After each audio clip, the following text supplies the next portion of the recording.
Good afternoon. We'll call this meeting to order. This is the October 14th, 2024, 2 o'clock p.m. special meeting, general plan update. So please turn off your cell phones, watches, anything that's going to make a noise and be distracting. And we will take public comment during or after the presentation by staff. This is a very specific presentation on the general plan update.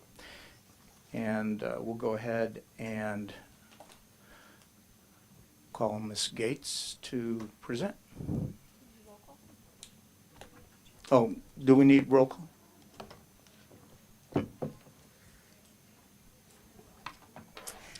Vice Mayor Farrar-Rivas. Here. Councilmember Lowe. Here. Councilmember Wellender. Here. Mayor Gurney. Here. Thank you. Ms. Gates, you have the floor. All right.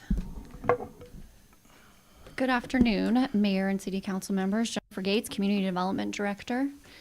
So today we are going to talk about the general plan update, land use specifically during this study session today. Sorry, my screen's not working. Okay. Right. So I'm going to be looking this way just to make sure I'm on the right slide. It's just I'm not looking at you guys. So today we're going to do an overview. Thank you. An overview of the land use objectives and priorities, potential changes to densities and standards, and potential land use map changes. And then we will have also our chair of the Planning Commissioner, Chair Barnett, will come and talk to the Planning Commissioner comments. We did have a similar presentation to them back in August. There have been some additional slides that have been added since that meeting date based on comments that have been provided since then, and also some additional research that has been completed.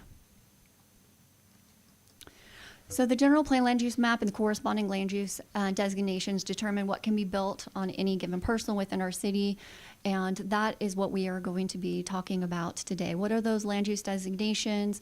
What are the allowed uses, density, and intensity of development? And this is our time right now during the general plan update to revisit our land use map as well as these designations while we do a comprehensive review. So there's been a number of community input opportunities. We had 2 visioning workshops back in November. We also had a community workshop in January of this year. And in addition, staff presented 8 times at different community group presentations, as well as having multiple task force meetings with the general plan task force. From those different meetings, we have received input related to land uses, including provide more options for affordable housing throughout the city, expanding our local job space with the goal of the ability for people to live, work, and play in our city and shop. And then also to preserve and protect our parks, open space, historic resources, and our public gathering spaces. So most of the discussion with the Planning Commission and the City Council has focused on how to provide more affordable and multifamily housing opportunities, and we'll continue that discussion today. This is just a slide just to highlight what we're looking at in the percentage of acreage within the city. Majority of our land use designation is low density residential, and then after that, public facilities, and then medium density residential. So one of the proposed strategies was to parks and open space protection, and that was to maintain all of our existing parks and hillside parcel designations is a recommendation. Also to change our area around the Sonoma Overlook Trail and Mountain View Cemetery. There's been comments that have been received about it being a public facility and not necessarily a park. And so staff is providing that recommendation for discussion today of changing that cemetery and the overlook and the Montini Trail up there to be designated as a park space, park and open space. And then we would change our description for parks and open space to allow cemeteries to be in them. Also, a discussion that has been brought up, sorry for the small print, is in specifically to greenways. And so I wanted to highlight some of the conversations about greenways and blueways and looking at opportunities to create connections that are green for pedestrian and bicycles to get throughout our city, with the main emphasis on connecting key areas such as our schools, our hospitals, and other public uses. So greenways are specifically defined in our civil code, and there is a section in our land use section of our general plan where you can designate greenways within a city. And the idea behind it, it works best, I'm going to be honest, it works best in an area that's not developed, because the opportunities to, during development processes, to actually have dedications of right-of-way and easement dedications during the development process make opportunities to create these greenways, especially around creeks, very easy. Versus later to come back when we have already development along some of our creeks. So staff does recognize this and does recognize a goal in the city to create green spaces and green ways to connect our infrastructure that we already have existing and to create new opportunities. So staff is recommending that we do a policy and action language in our circulation and open space element that's very proactive in expanding our trail network along creeks and bike pedestrian facilities along roadways. We'll specifically look closer at the Sonoma Creek. Seems to lend itself more as a feasible area to designate an actual greenway physically on a map, being that there is a lot more or a lot less owners along the Sonoma Creek within the city of Sonoma to work on getting dedicated easements. And a lot of them, like our mobile home parks, have already established setbacks and easements beyond the required setback along the Sonoma Creek. So if you didn't know, we have a mandatory 50-foot setback along Sonoma Creek from the top of bank that we already have in place. And so we have limitations in our existing code around what you can put in that. So that's the highlights on the greenways. A couple of our other creeks we did look at, but they're mostly owned by individuals with single-family homes, and the lots actually go to the center line of those creeks, and so you would be working with a lot more property owners to actually gain easements along those smaller creeks. But we're still going to look closer at maybe some fractions, kind of like what we already have. We have one trail already around Friar Creek where we've created a greenway, and so looking at opportunities to create similar connections. Another concept that we were talking about was to look at commercial development and jobs generation. So we have a commercial land use designation, as we know, as well as mixed use that allows and identifies different commercial uses that are permitted. So the development code does require a residential component for all of our discretionary commercial projects on parcels of a ½ acre or larger. So the residential component must equal 100% of that floor area of that commercial component and must be provided on site or to provide an in lieu fee to the city's housing trust fund. So that's as our current code stands. And so when staff did look at what the history of the development in these areas since 2004 when this was put into place, no residential units have been constructed in conjunction with a new commercial project. There were 2 mixed-use projects on Sonoma Highway that were actually predated this in 2002, and then they were constructed in 2004. And then there's been 2 waivers provided for new development, so new commercial development. They did not have to provide any residential along Napa Street. And then multiple waivers have been provided for existing space.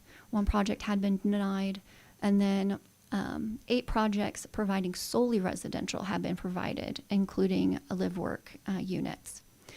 Most recently, we've identified an in lieu fee, so we have 2 recent entitlement projects that have in lieu fees tied to them to provide that residential component.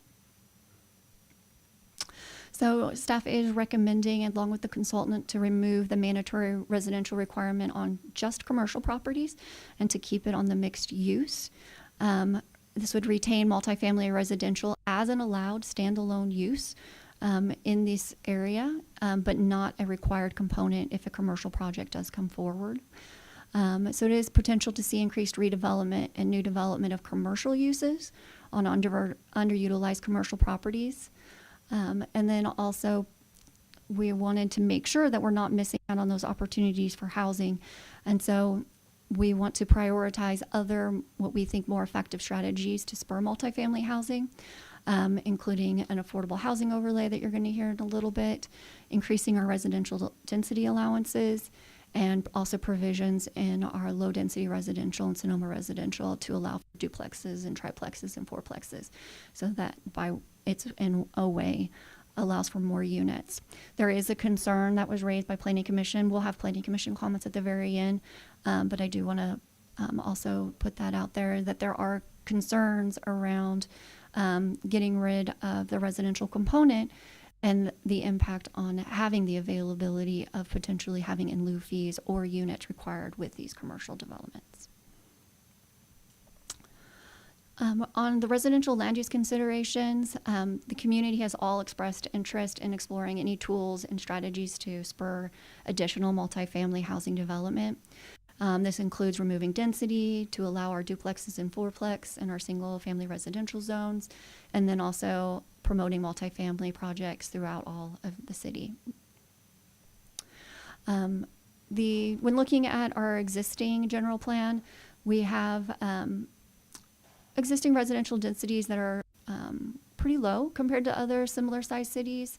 Our general plan also specifies height limits, floor area ratios, and maximum lot coverages. These are considered, when you look at the general plan, about intensity of development is where those are highlighted. Generally, you don't see this level of specificity in a general plan, but they do go in our development code, and that's where we're specifically wanting to highlight that we're not saying get rid of them, we're saying take them out of the general plan. Currently, these are our existing general plan residential densities. So there's a number of, those are all of our designations, minus Hillside. We didn't highlight Hillside. There's no proposed changes to Hillside. These are the residential densities that are allowed under the general plan, and then these are the residential intensities. The residential intensity, again, in the general plan sets the max. The zoning code is setting something in between.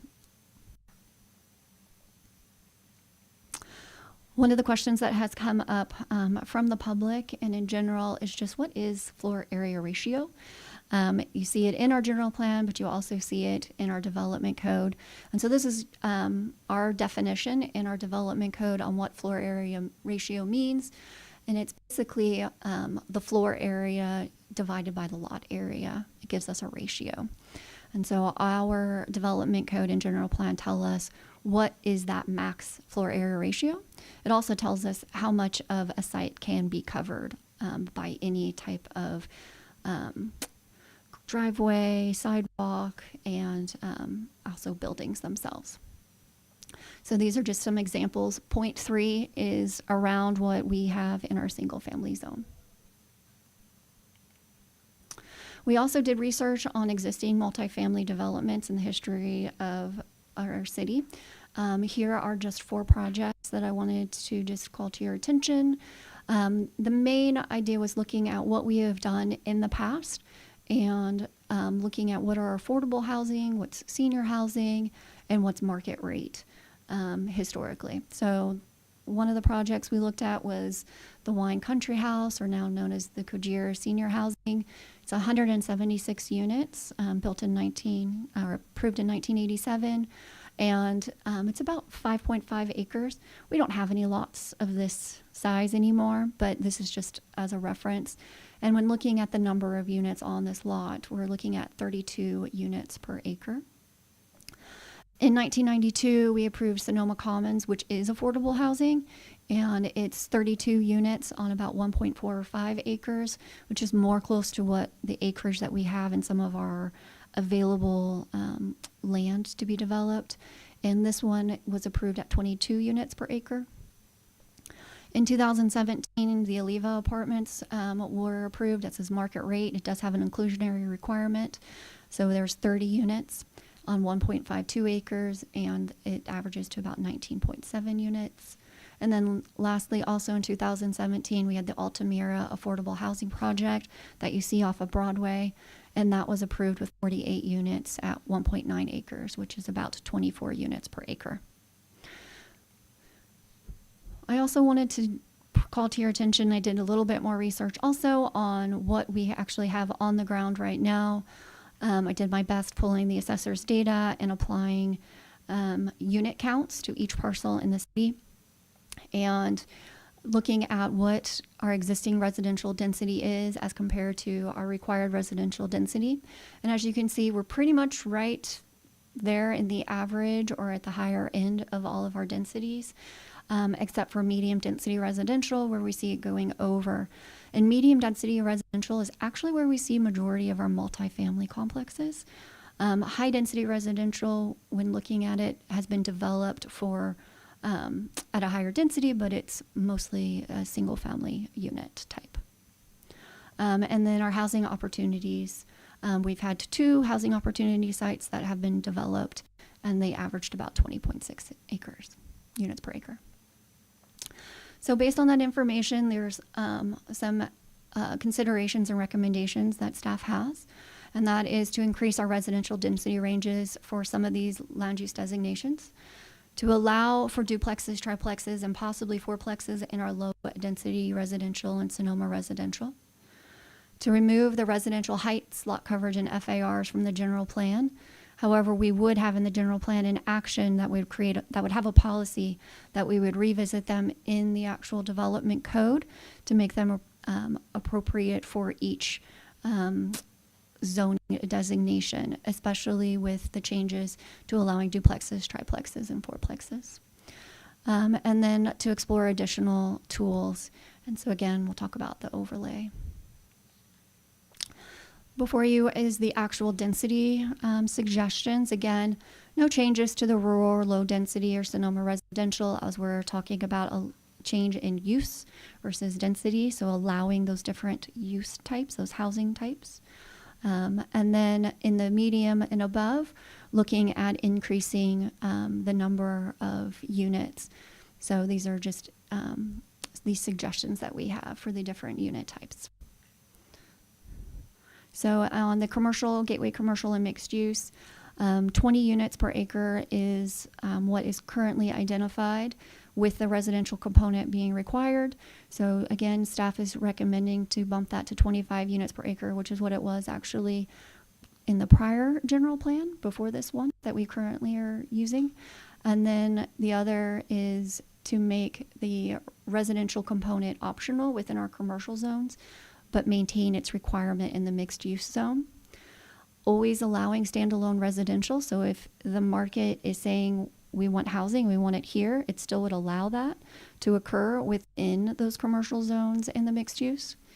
And then lastly, mixed use does have a commercial component required.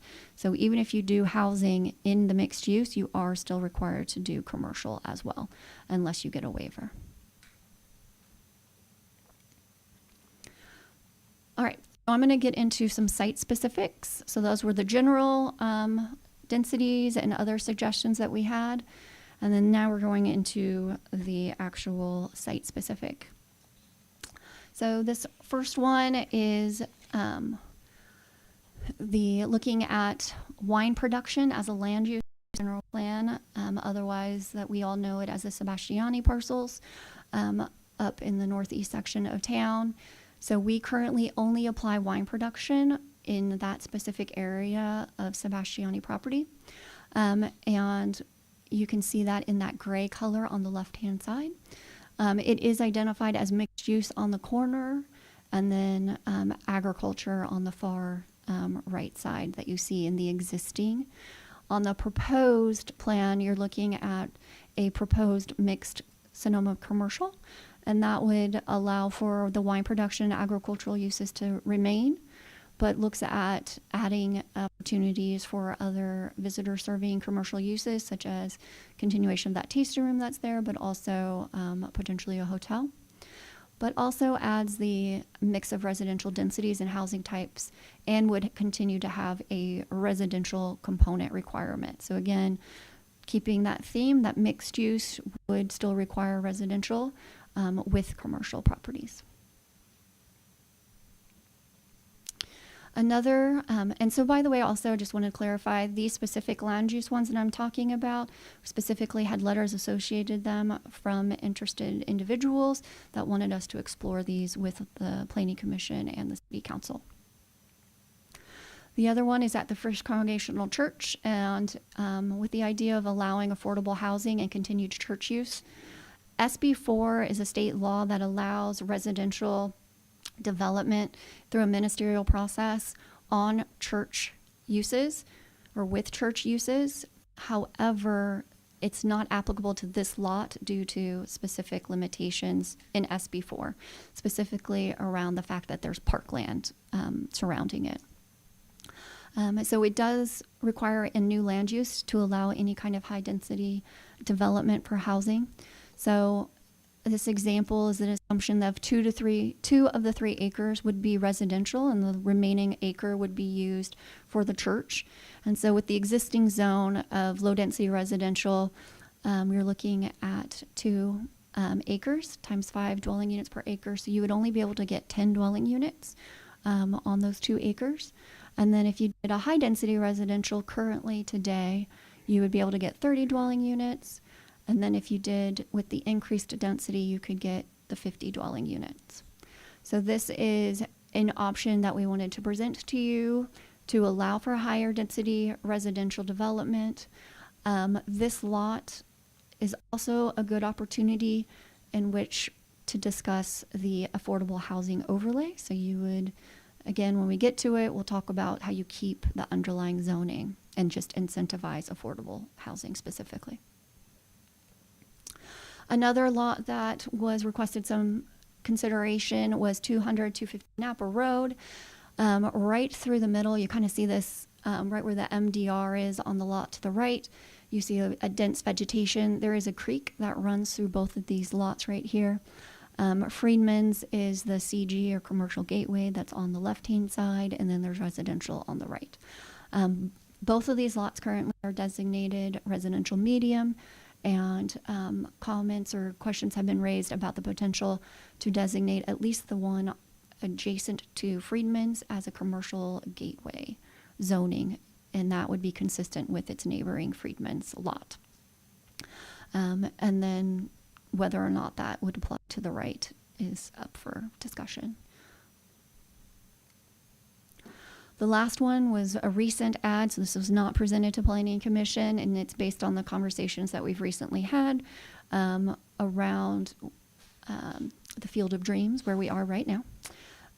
So we are a zoned public right now. And so public facility has tons of different uses that are allowed, but not really any development standards for them, but a lot of different uses.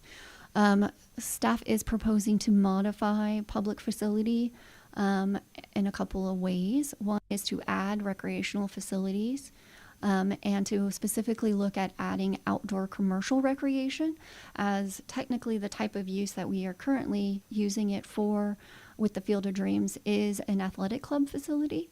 It is not just open for actual just public use or public fields.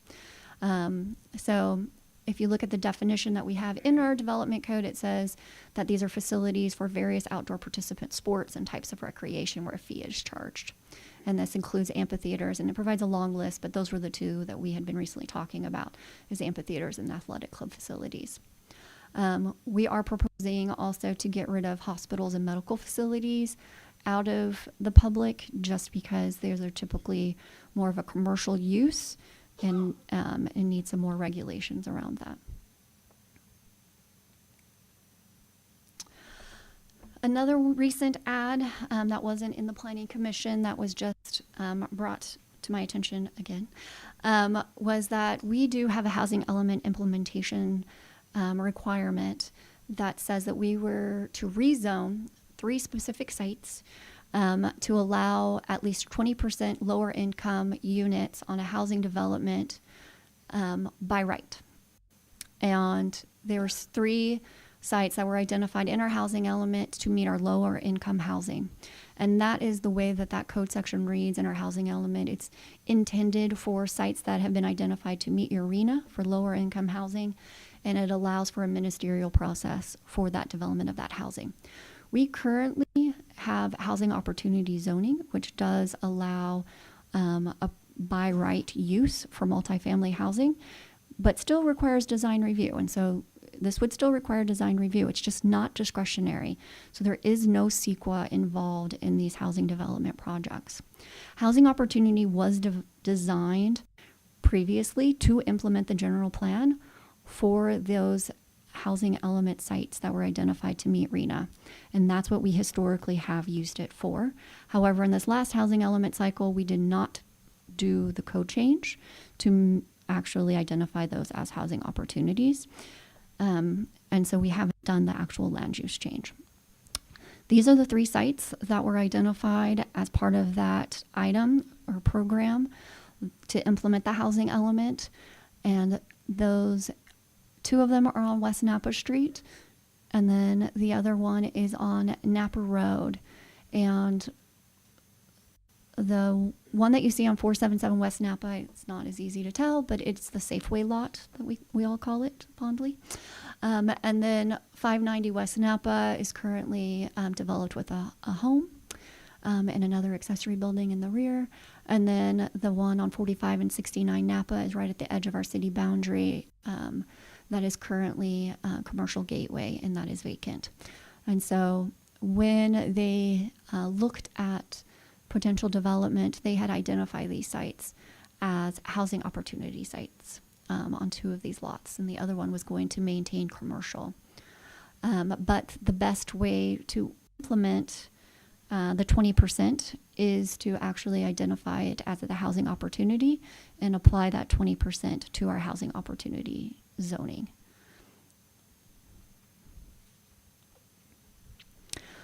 The affordable housing overlay is something that I've touched on a couple of times on some of the different slides. So an overlay in regards to land use and zoning allows for a use to be applied on top of an underlying use.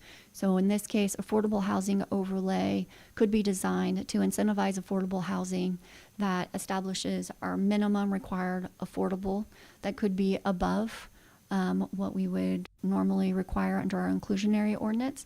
So basically, we're incentivizing more affordable housing by allowing an increased density of development. Maybe it's relaxed development standards or more specific development standards.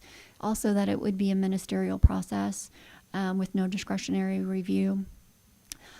The reason why we're making these suggestions is a lot of the time when you talk to developers of affordable housing, they're always talking about one, constraints that we have on housing through our development standards, but also they need to know that their project's going to move forward.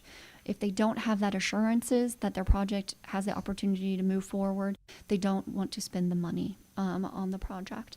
And so trying to build in assurances into a code, building it in through our development standards, our objective design standards, these are the things that we want to see on the site. This is the size that we're looking for. This is the amount of affordable housing that we're looking for. To get that, we're going to give you this, is the idea behind this overlay. And ministerial process is one of those key things that they look for. It's also why you saw with the previous slides that the housing element specifically said, we want you to make this ministerial, except for design review, and not require CEQA, for basically to provide that incentive for getting those sites to be developed with affordable housing. That code section only says 20% that would be provided on the housing element. So again, we're looking at potentially applying these to sites where the existing zoning is consistent with our current use. So that RL zone for the church, Also, maybe the Staples lot where we have designated commercial, it does allow residential, but maybe we want to incentivize more affordable housing on that specific lot. And so that we would allow a larger residential development. With that, I'm going to invite the chair to come up and make some comments around the Planning Commission's meeting that they had around this topic. And staff will be available after that, as well as Chair Barnett throughout the rest of the meeting.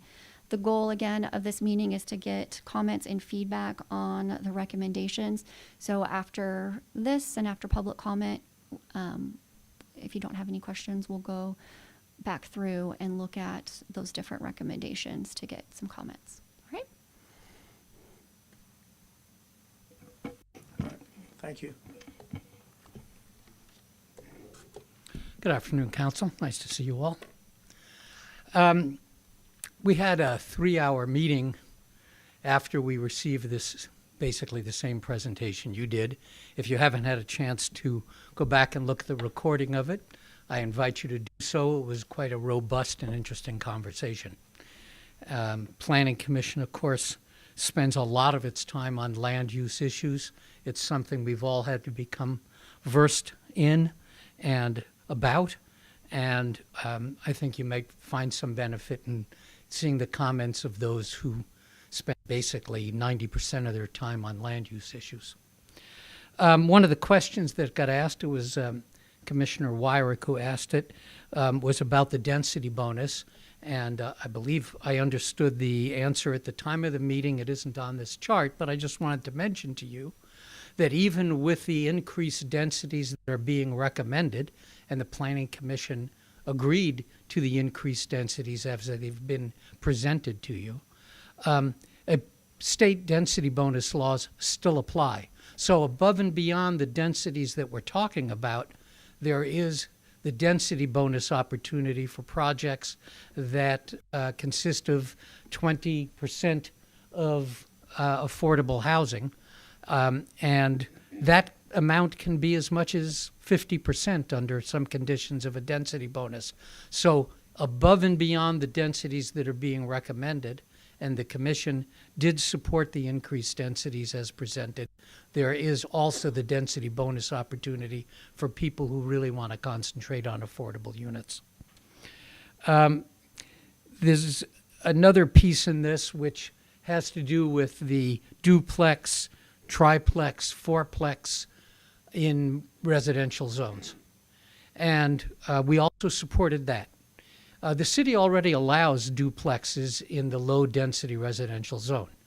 And there are even, and I could walk you around town and point out the triplexes and the fourplexes that have also been approved and created in Sonoma over the years. What we did focus upon, however, and we note this in the recommendation, is that the development standards be written so that those kinds of higher density uses are essentially still in scale with the other surrounding uses in a neighborhood. For example, there's a triplex at the corner of 6th Street and Napa Road. It's on the southwest corner. And as you look at the house, it just looks like a single-family home. But it happens to have 3 units in it, two one-bedroom and a 2-bedroom. And from the standpoint of appearance and impact on the neighborhood, it just looks like an ordinary house with, if you look closely, address numbers associated with certain doors. It's the only indicator that it's a triplex. There's another unit on, I think it's France Street, fairly close to Broadway. It's actually a fourplex. It looks somewhat like an apartment building, but it also is of a scale that you have single-family homes of exactly the same dimension. Walking past, which I do regularly on my daily walks, you'd give it no extraordinary notice. It just looks like a residence. It has one entrance that provides access to all 4 units. So these kinds of things are already happening, can happen, and to a certain extent belies the notion that single-family, quote-unquote, we don't have single-family zoning as a zone, low-density residential zones are exclusionary or only available for a single property with a single resident and a single house. It isn't the truth of our situation. It has not been the truth of the situation for a long time. And if we approve and codify the opportunity for triplexes and fourplexes, we'll see more of it. What we can't do, of course, is tell a property owner, oh, by the way, this is something you must do. People who own a home and will continue to live in the single-family home as their primary residence and want to live that way cannot be forced to turn their house into a multifamily unit. It is an option, and land use law can't constitute a taking of somebody's property rights and tell them what to do. What it tells them is what they can do, what they may do, what they're allowed to do. And it's very important to stay within the confines of the law. Despite whatever feelings people may have about what they want, we can't force people to build something they don't want to build. The residential component was an interesting discussion because while we understand that from one standpoint, it's been very difficult to make it work for obvious reasons. Commercial parcel over a half acre that's required to have an equal amount of housing on it poses some fairly significant challenges for development and apparently from a financing standpoint. That notwithstanding, it has been and would continue to be a vehicle for contributions to the Affordable Housing Trust Fund through in lieu fees. And the Commission clearly does not want to support the idea of giving up the opportunity for in lieu fees. It's too important, particularly, I might add, with the postponement and perhaps failure of the BAFA bonding measure or other approaches that the city may be able to take advantage of. For example, if the bond measure passes to lower the threshold for issuing bonds for the creation of affordable housing, that may be helpful. But of course, that supposes that the city qualifies for the issuance of a bond from a financial analysis standpoint. You can't issue a bond unless you can prove you have a way to pay it back. And because it is essentially a long-term loan made by the public to a public entity. So the bonding, the measure of reducing the bond threshold vote may be helpful, but it doesn't guarantee that the city can actually issue bonds unless it's in a secure and strong financial condition to be able to prove to the bonder or the bonding agent or the issuer that the bonds can actually be repaid. There needs to be a source of that repayment. Now, that could be property taxes, and if the people of Sonoma want to pay more in their property taxes to see affordable housing built, that's, of course, their choice. But you'd need something secure and recurrent over a lengthy period of time to have that be an option. We are definitely supportive of the affordable housing overlay zone concept.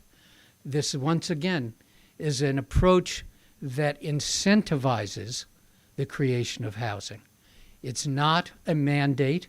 It isn't forcing a developer to create it.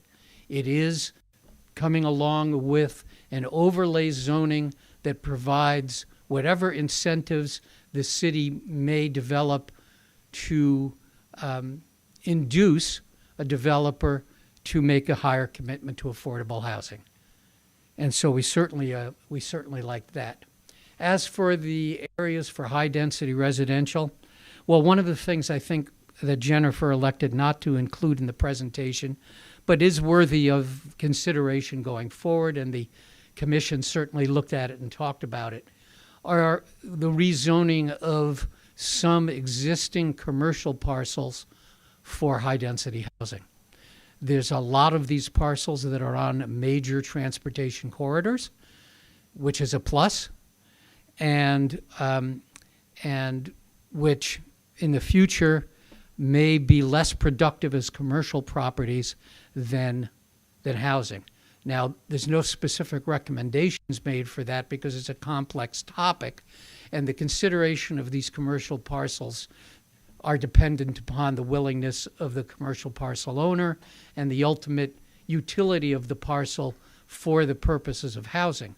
But that may be the opportunity that we have for high-density residential.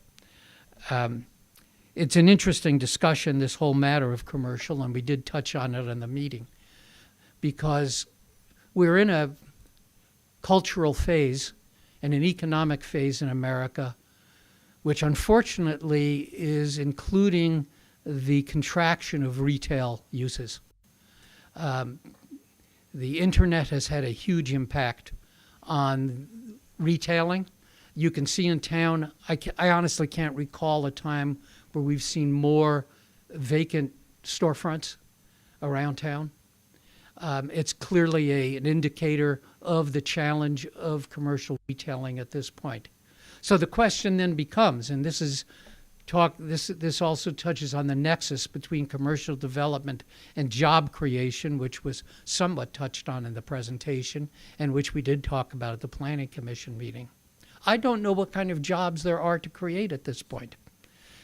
Office parks used to be a big idea in Sonoma back in the early 90s. Thank goodness we didn't build office parks, or we'd find ourselves in the same place as San Francisco, whose office buildings are 50% empty. The transition to remote working is just in its beginnings, and it's going to continue. And the impact on this city or any city's ability to develop a robust commercial segment is quite challenging. It's hard for me to actually imagine what it's going to be. The opinion of the commercial real estate agents is that the only viable commercial uses going forward are going to be uses where people congregate, where they gather to have a social experience. So I can imagine, ironically, the creation of a bowling alley in Sonoma as a commercial use, because people do gather. But we had a bowling alley for a while, and now it's long gone. The uses such as that, which today include hotels, restaurants, tasting rooms, and other types of gathering places, are where the commercial real estate agents think the action is going to be in this town. And it's not going to be hard goods of selling stuff. The days of selling stuff are going to shrink. So that's just connected with this job creation discussion. I'm not really sure what the future of any small town and its ability to, quote unquote, create jobs. And I'm not talking about low paying jobs. I'm talking about mid to higher paying jobs. I'm not really sure what that opportunity is anymore. So these are all some of the things we touched on. And I'll stay here for the rest of the meeting if any other questions come up and you think I could be helpful. Thank you for your time. All right, thank you. Before we go to public comment, does the council have any immediate burning topics they want to ask about to staff?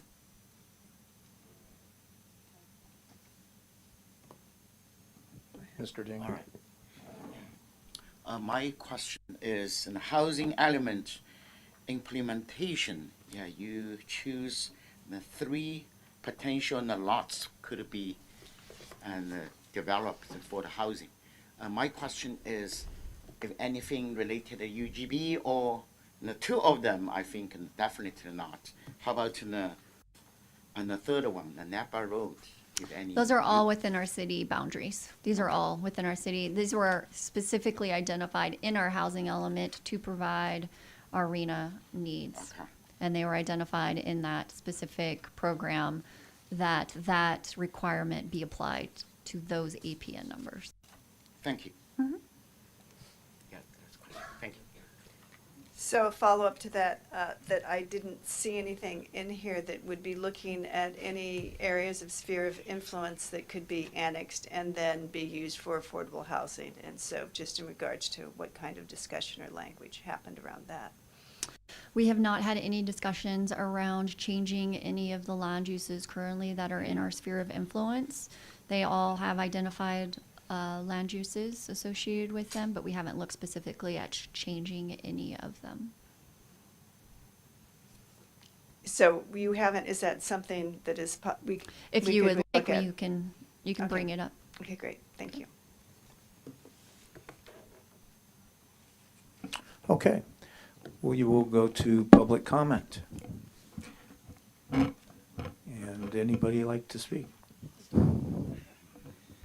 Hello, everyone. My name is Donna Dombach, live in the city of Sonoma.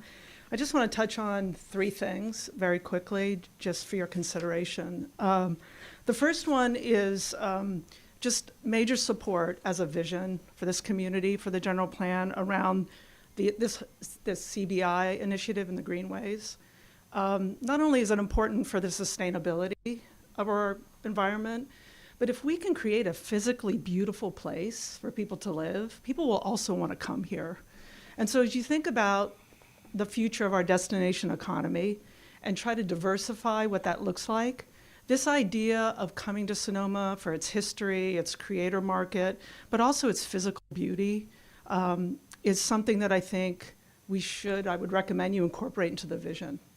The second comment is around the commercial zoning, and Larry Barnett brought this up, but I'm not convinced that the reason that we don't have commercial development is because of our zoning laws. I actually believe it is a change in the economy. I also believe that if you bring in housing for people, the commercial will come. And one of the other strategies that we could have as a city and a region is to think about being a 15-minute neighborhood city. In a 15-minute neighborhood city, everyone can reach their major essential needs by walking, biking 15 minutes. So that creates a redundant economy. And a redundant economy is what you see in large cities. San Francisco has neighborhoods. Philadelphia has neighborhoods. These are redundant service communities. So as you think about this need for commercial, I would say that you might want to rewrite the commercial zone, not to get rid of the 50%, the residential, but perhaps change it to paying an in lieu fee for those. So again, the city benefits if there is commercial development. It's cheaper for a commercial developer to pay an in lieu fee, but the in lieu fee goes into our housing trust fund. The in lieu fee can be used to write grants for build-ready infrastructure. So think about it in a different way. Because I'm not sure the developers will come. We've seen that most of the development that has happened were work-live lofts, residential lofts that offer community input. So again, just things to consider as we're thinking about that commercial zoning fee. With regard to densities, you saw there was a table, and my suggestion is that the commercial mixed-use densities be the same as the housing opportunity zones, up to 30. And finally, the affordable housing overlay is a huge opportunity for this city. But what we need is a really deep study session to understand how we can be as creative as possible. We should be giving tax abatements. We should be doing build-ready infrastructure. We should not be courting the market rate developers. That's not working. What we should be doing is courting the affordable housing developers and doing everything in our possibility to create that housing on commercial, mixed-use, high-density opportunity.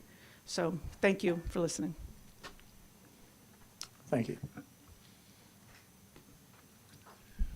Good afternoon, members of the City Council and City staff. My name is Fred Allebach. I attended the Generation Housing State of Housing in Sonoma County the other day, and I would suggest that you have a look at their booklet here. It's really instructive. And some of the messages that they had was to make land use foster a more equitable distribution of benefits, and that the people most in need to benefit from Sonoma's land use and general plan. So to make sure that units are accessible to the BIPOC community and the working class. So that standard needs to be compatible with single-family zone areas. The compatibility and scale is a term that, you know, can be glossed towards inclusivity or exclusivity. So the generation housing keynote speaker, Michael Tubbs, the former mayor of Stockton, was great. And he said, pick a policy menu from Minneapolis or from generation housing, vote on some options, cut and paste it, and just do it. We got a housing crisis, so he was like, just do it. Cut and paste it. All you need is 3 votes. So he said, do it now. So Michael Tubbs said the challenge is not that we don't know what to do, but to do what we know to do. And so he exhorted the electeds to take a risk and be willing to lose and take a heed. He said, what are you willing to lose for? And he suggested people take bold policy decisions and asked if the status quo is tenable. Is 70% exclusionary zoning in Sonoma tenable status quo? Is that compatible with our values? That's a lot of underutilized space. The 0.3 FAR is a lot of underutilized space. So he encouraged everyone to take on exclusionary zoning. And so I would say that in Sonoma single-family zone areas, to do more than duplexes, because there was practically a riot over SB 9 with duplexes. And so that's not really enough. I would suggest, 6 to 10 plexes in lower density zoned areas. And so I also wanted to ask staff regarding the Sebastiani site, what happened to affirmatively furthering fair housing and tax credit opportunity areas in the discussion here? Aren't cities supposed to be looking at higher resource opportunity areas to bring in more low-income housing? And so in Sonoma, the 6-cycle housing element is going to have 1 low-income housing unit on the whole east side for the whole 6 cycle. So that doesn't seem to me to really be an equitable sharing of benefits. So I would look at the land use map and see if it can be dialed in so that it can have a more equitable share of benefits. And so I'd just like to conclude that time is relative, and when other people are talking, it seems like it takes much longer, but when I'm talking, it's much shorter. So I don't know how that is, but Einstein was right. Thank you. Hello, Council. Thank you for your service. It's amazing, and I know it takes a lot of your time. My name is Connie Schleyline. I am the chair of the Cultural and Fine Arts Commission for the City of Sonoma. And as an individual, I'm a proud supporter of Measure T because I know that the city needs help with funding. So I've spoken at Music and Place every Sunday about it, et cetera, because obviously we need more staff and more money to do the things we want to do. When I moved to Colorado in 1980, we had a mayor in Denver, Colorado. His name was Federico Pena, and he said, and it was changing to the whole culture of Colorado, imagine a great city. And I'd like us to imagine a great city, because this is already a pretty darn good city, but it could be a really great city with some bold vision. And there's a lot of us that are willing to come together to make it just a little bit better. I would like to remind the council and the public of the importance of beautification. What happened in Denver was public art, scientific and cultural facilities district. A number of commissions came together. A cultural plan was created. We've got people from all kinds of commissions here that have a vision of green links, public art. We're very close. We just need to imagine and not be fearful. We have an amazing creative economy that we need to support because it's here. It just needs organizing. And if you don't know the organization called ArtSpace out of Minneapolis, they created affordable housing throughout the United States, work, art, living spaces for many, many artists and makers. And the funding is there. We could utilize that. It's another solution that we could possibly bring in. I'm running out of time, but we will be bringing you the public art policy in November, and we have a public art map that we'll be following that's closely affiliated with the Green Link map. So please be visionary, and let's all work together to get this done. Thank you.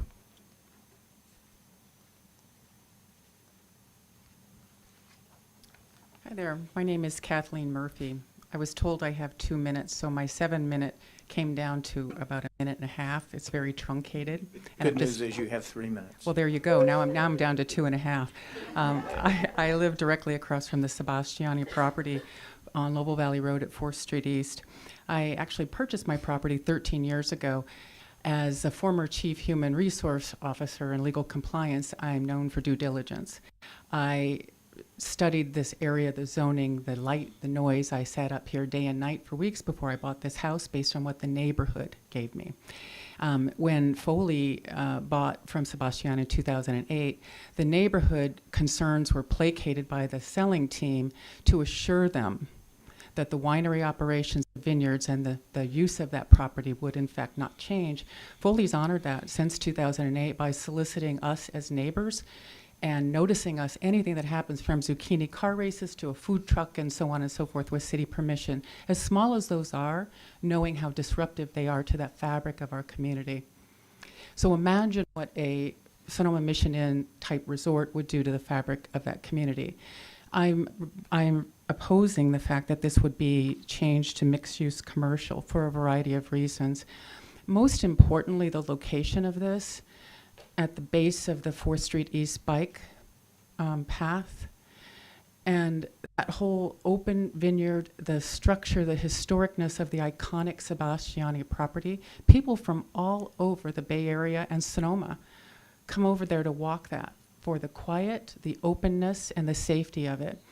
I hope I didn't have to have a permit, but I had a garage sale this weekend, and I probably met 100 people, many of whom came from all over the Bay Area. That's where they park, and that's where they walk, and they love it because it's open. It's not a resort, it's not a commercial, and it shuts down at night.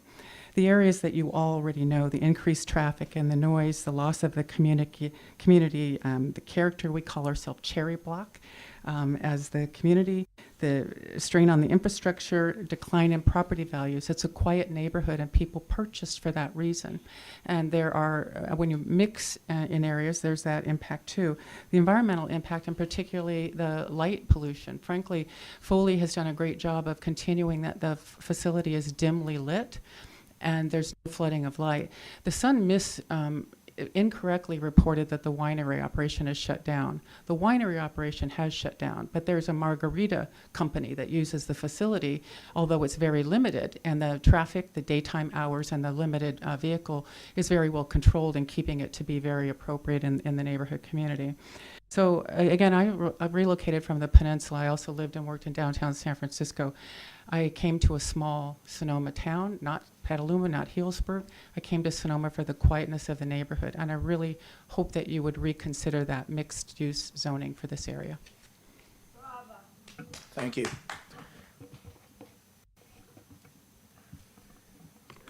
Good afternoon. My name is Adrienne Love, and I'm co-president with Cedra Nathan from the Valley of the Moon Garden Club.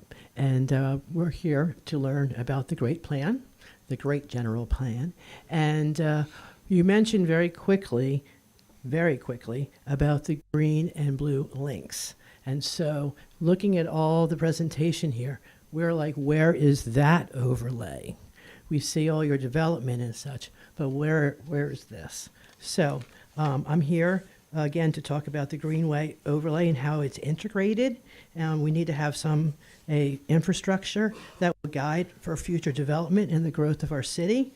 We want to link the parks, the trails, the open spaces all together to create a continuous path with and around our city to ensure safe access for all residents, including our seniors, our youth, people with disabilities, and all of us in between. By linking our neighborhoods together, we can gain access to the schools, the hospitals, healthcare facilities, library, grocery stores, drugstores. We all need to partner together and build this. We're given some great examples, and I have some more. We've all been to Davis, California.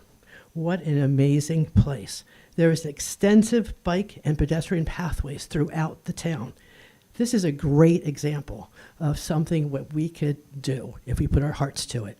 Also, Portland, Oregon, they have the 40-mile loop. Here is a very, very, very dense and populated city, and they can do it, so why can't we? So let's all work together by creating and integrating permeable surfaces, urban tree canopies, traffic calming zones, and link everything safely together. Thank you. Thank you. Next.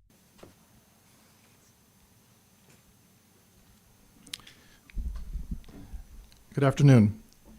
My name is Eric Larson. I live at 80 Creek Lane here in Sonoma. I'm the executive director of the Village of Sonoma Valley and the new co-director of the Village Movement California. I stand in solidarity with the folks here in the blue-green greenways infrastructure, but I'm here primarily to advocate for the needs of older adults in Sonoma. As you know, 30% of the population in Sonoma, or roughly 3,200 people, are over 65 years old. The number is increasing every year. By 2030, the estimate is that 54% of adults over 65, or 1,740 people in Sonoma, will not be able to afford senior residential care. And at that point, 89%, or 515 people of those people over 85, will not be able to afford residential care.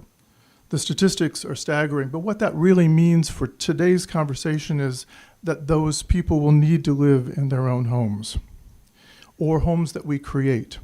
And those homes need to be located in a place that is convenient for them to access the services that they require. And the green spaces that are being, corridors that are being proposed in the overlay for the green and blue infrastructure are critical to that, to those seniors' ability to access the services that they need. I've recently been working with a gentleman, 93 years old, who was hit by a car crossing Verano at the corner of Highway 12. In the crosswalk, someone didn't see him. These intersections, we need to work to create green pathways so that people can access the structure, the services that they need. There is a movement, nationwide movement. It's called Age Friendly. The Age Friendly movement considers this to be the green space to be a very critical part of their home movement, and they believe that by doing this, we create a safer, better community, age friendly. I encourage you today to support the overlay as proposed in the greenways and blue and green infrastructure, to add it to the general plan, to include it in the general plan, because right now you're beginning to think about what are seniors going to need. And seniors will play a huge role, or a large percentage, of those who need affordable housing in the future. So we have to take them into consideration when we're selecting properties for development, how we develop them, and how can we bring those people into the neighborhoods where they need to find the services. Thank you. Thank you. Next speaker.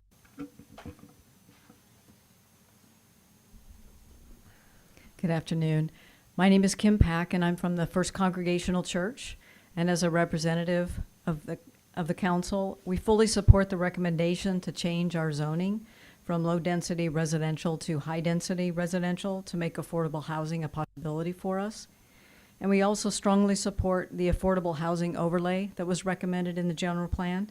This designation will streamline the process of affordable housing consideration, and we commend the Planning Commission and the staff for recommending this new designation and for all the hard work that all of you and the Planning Commission have done on the general plan. Thank you. Thank you.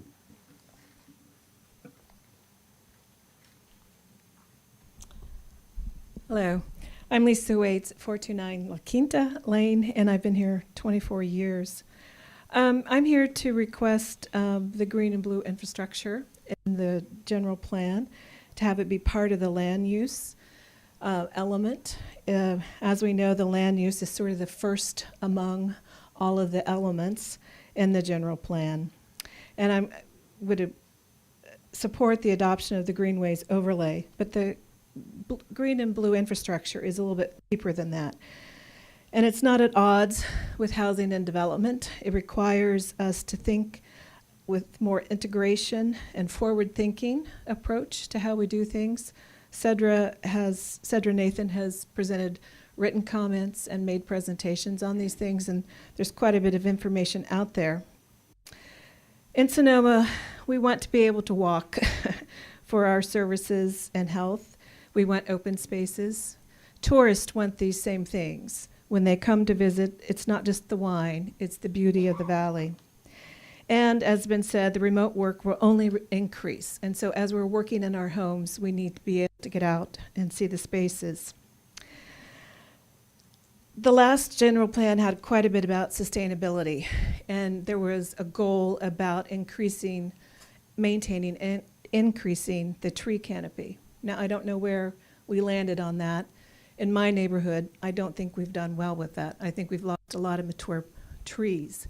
So the green and blue infrastructure is a concept. It's a framework of how to make decisions. So when you're looking at the gateway and you're looking at housing, how are we maintaining our waterways, our watershed? Watershed integrity? How are we taking care of our mature trees? That's part of what needs to go into this plan. The Navajo have a way of thinking about their plans 7 generations out. And frankly, I think we have difficulty thinking further than 7 minutes out. But I'm hoping that together we can come up with a way to think at least a generation out and provide for the next 20 years a little bit more infrastructure that will allow us to make better decisions as a community. I did submit written comments. I don't know if technology, if they got through. Someone else told me they didn't, but also Cedra submitted written comments that I think are worth looking at. Thank you. Thank you. Tim Freeman, 1101 Princeton Drive in Sonoma Greens. I'm here, well, first of all, I'm a planning commissioner for the county, but I'm not here in that capacity. I'm here as the school programs, I don't know if I'm director or co-director of, yeah, whatever I want, for the Valley of the Moon Garden Club and their schools program. The pollinator gardens and other gardens at the different schools. So I'm here to advocate for the Green Links overlay. I have had the opportunity to live in a few different places where I think that the planning of those cities took into consideration the green aspects of their plan. The one that stands out the most is Chicago.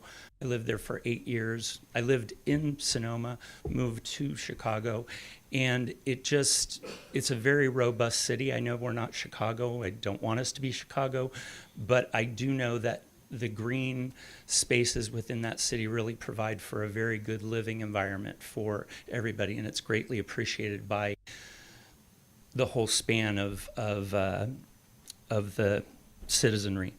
The other one that comes to mind, at one point when I first came back to Sonoma, I was working on developing retirement communities with my business associate, and I did quite a bit of looking into the whole Blue Zones movement, which was a book that was written by Dan Buettner, who did some work with National Geographic looking at the living quality around the globe.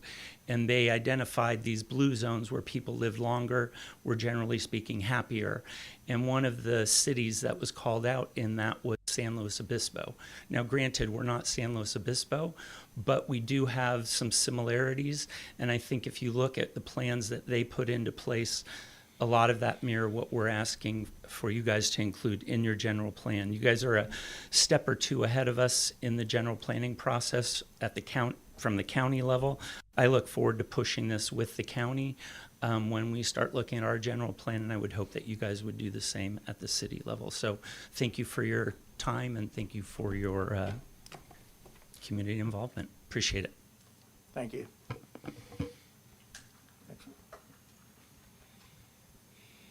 Good afternoon, Council. Thank you. I know you have a long day, another meeting tonight. I'm John Donnelly. I'm a member of the Pros Commission, but I'm speaking to you today as an individual. I live at 578 7th Street West in Sonoma. I'm just here to add my voice with the many others to definitely see a green and blue infrastructure overlay put into the general plan map. I sent my public comments to you showing how having a more comprehensive, multifunctional overlay for the green links would definitely help the city council meet its goals for 2024. And speaking for the Pros Commission, given our mission, our duties and responsibilities to advise the council on parks, on pathways, et cetera, trees, certainly a green and blue infrastructure overlay would be very, very helpful. I really highly recommend that you take a good look at Cedra Nathan's last comment that was just posted yesterday. She's in Canada today, so she couldn't be here. But we've worked with her, and she is a true resource for this community. I think she's offering you a tremendous amount of consulting services for free on this, how this could be done. So I guess my question here, I'm a little disappointed the Planning Commission that we presented to September 17th. Many people brought this up, and it seemed that it was fairly enthusiastically received by the Planning Commission, but they didn't respond to it in terms of Mr. Barnett's comments today. So I guess my bottom line is, what is the timeline for finalizing the general plan? How much time do we have for you to really get serious and take a serious study of including a green and blue links infrastructure plan into the general plan? I would hope that there's time to do that, and that we could do this. I think it would also be a good idea to take Cedra's last comment and have it published in the Sun or the local paper so people can see what we're all shouting about with you here today. But I appreciate your service again, and I hope that we can work together and see this brought to the community. Thank you very much. Thank you.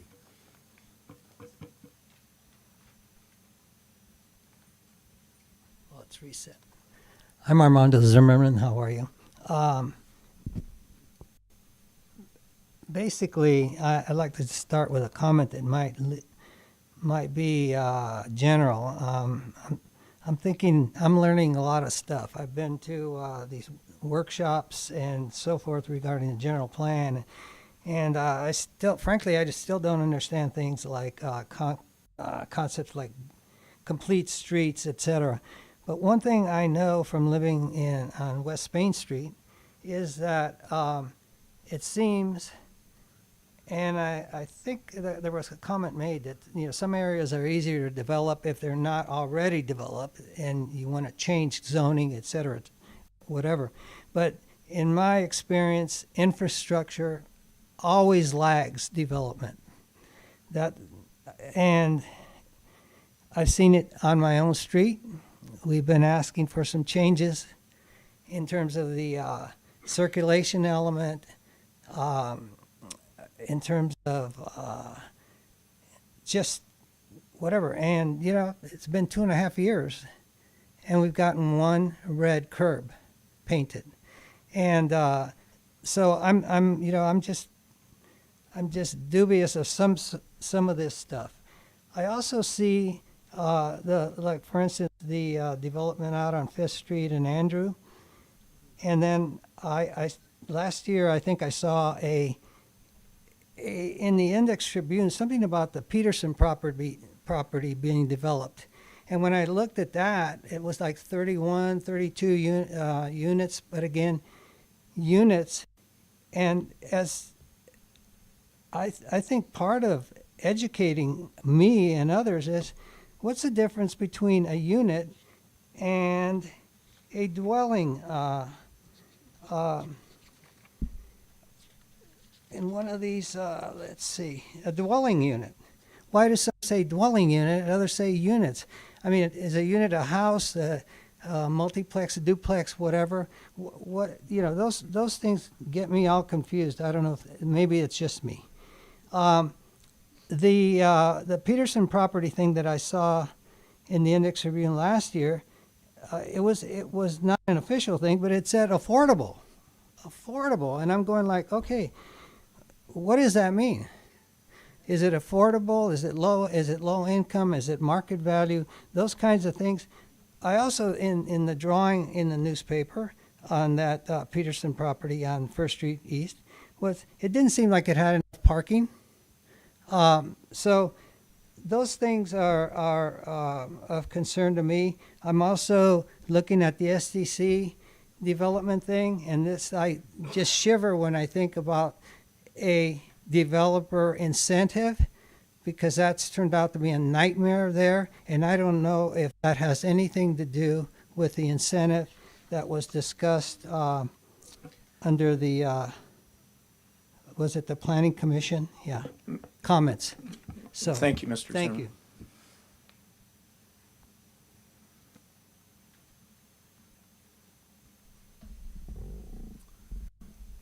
Good afternoon. Excuse me. I'm Kelsey Maddox. I'm a long-term resident of Sonoma, and I live at 80 Creek Lane. I am here as an advocate for the green and blue infrastructure addition to the general plan update.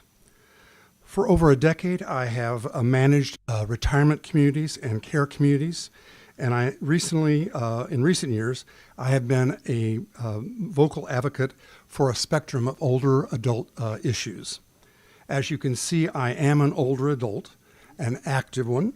Like many older adults, walking is my primary means for maintaining my health, and I live in an area of town west of 5th Street West, where there is one of the largest concentrations of older adults in the city. They live in independent living, retirement communities, and care communities. Unfortunately, the area in which we live is not conducive for walking without crossing the heavily congested corridor of 5th Street West. Existing walking paths in our area, such as Friar Creek, are at a distance, do not connect to other paths, and they simply go nowhere. We also do not have a park west of Broadway. The plaza is our nearest outdoor space, which requires an older adult to cross numerous streets and congested intersections to get there.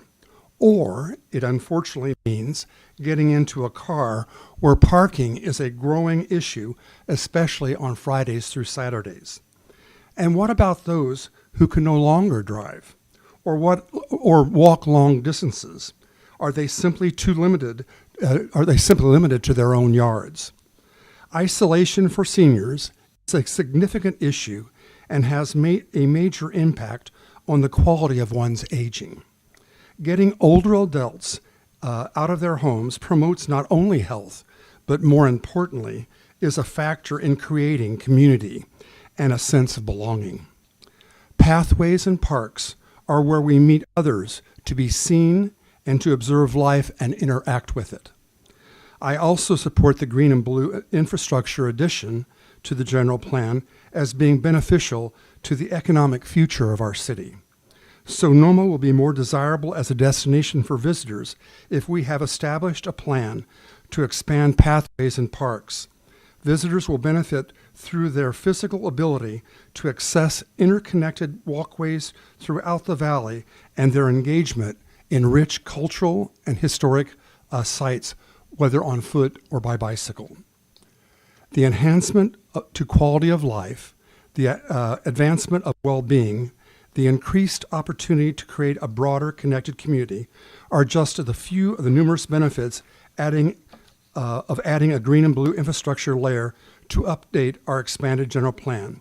I strongly urge the City Council to make this addition.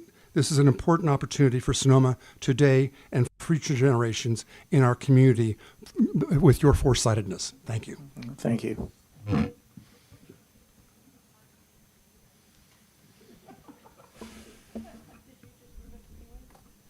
Hi, Caitlin Cornwall here. With your permission, could I make a comment first as Sonoma Valley Collaborative and then as Sonoma Ecology Center to save time? Go ahead. Thank you. It's a small town. We have to wear a lot of hats. So Sonoma Valley Collaborative, first speaking on behalf of this cross-sector coalition for infill affordable housing in Sonoma Valley. Some housing comments. Most importantly, the collaborative strongly supports the affordable housing overlay approach. The collaborative's overall goal is that people who live and work in Sonoma Valley don't have to pay more than 30% of their income for housing, and we have a long way to go to get there. The affordable housing overlay seems to be a really clean way to create essentially a different set of rules for affordable housing versus market rate housing. It can be really effective if it applies to perhaps most of the city. I think it's going to need a lot of discussion to work that out, and it'd be really good soon to see a draft map of where it might apply, because I think that's going to kind of stand or fall based on how much in the city, how much of the city applies to. Second point, I think a lot of people are confused when they're looking at these proposed increased densities because the tables don't include the density bonus numbers, and I think people don't know what they're working with. I get confused about it sometimes too. So I think it'd be great if the communications about what's being proposed includes what the end numbers would be, including density bonus. That is the reality that we're talking about for affordable projects. Point number 3, I was at the North Bay Housing Solutions Summit last week also, and there was an amazing panel there from Minneapolis, which became famous several years ago when they allowed multi-unit, I think up to 4plexes in all of their housing zones. One thing that really struck me, though, was that they said that that was what got all the headlines, but it was that probably at least as effective in increasing density without increasing rents was eliminating parking minimums. They said people don't talk about that as much, but it was incredibly effective. So I think the city really needs to double down on that.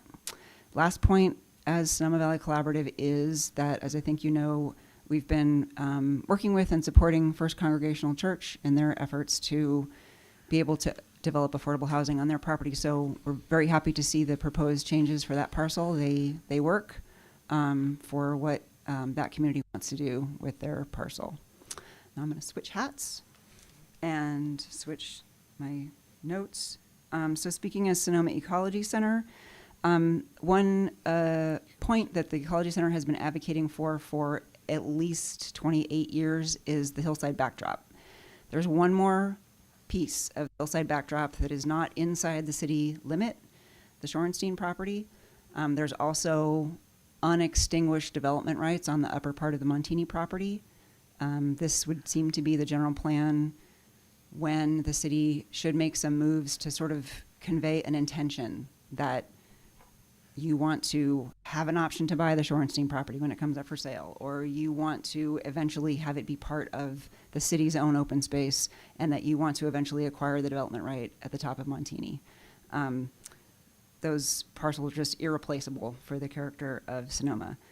Number 2, this might seem a small thing, but none of the maps label the creeks. We have lots of beautiful creeks in Sonoma, many of which are now undergrounded, and if they were labeled, then it would be possible for people to think about daylighting them and incorporating them and valuing them. And number 3, the Ecology Center is in support of this concept that's being currently really articulated through this green-blue infrastructure idea, but mapping, evaluating, valuing, enhancing, protecting the natural beauty and places of the valley, of the city. A lot of the details remain to be worked out about exactly what that vision means in terms of land use designations, and we would like to participate in hammering out some of those workable details. Thank you. Thank you.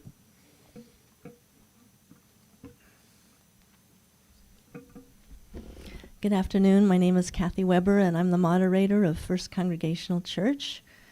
I appreciate your time today. A little bit about our story is what motivated us to go down the affordable housing path, is that there was a Senate Bill 4 that allowed religious institutions and public organizations to fast-track the building of affordable housing on their properties. So we were very encouraged to learn this. It was going to mean that we could get something going rather quickly, and that was something that we are very interested in doing. However, when we met with the city and learned that we did not qualify for SB 4, we were very disappointed. And the reasons we did not qualify was because most of our property is surrounded by the state park, even though we are located in the center of the city. It's not rural enough. I mean, we're too rural for SB 4. So my recommendation to you is when you look at affordable housing overlay, to please include some of those provisions in SB 4 so that organizations who don't qualify for SB 4 can still take advantage of some of the benefits that SB 4 brings to the communities. So now we have to go through the default process. That's why we're here asking for our increased density of our land. SB 4 would have done that for us immediately. So now we have to go through that. It's going to take us a year to see if the general plan gets approved. We're being told that we really can't start much until a year from now. And then we have to go through the normal processes, which will take us a number of years to complete the project. So this is new information. It's stuff that we have to deal with and consider when we look at the viability of building affordable housing on our property, which we really do want to do. So I thank you for your consideration and helping organizations such as ours build affordable housing in a way that works for everybody. Thank you. Thank you.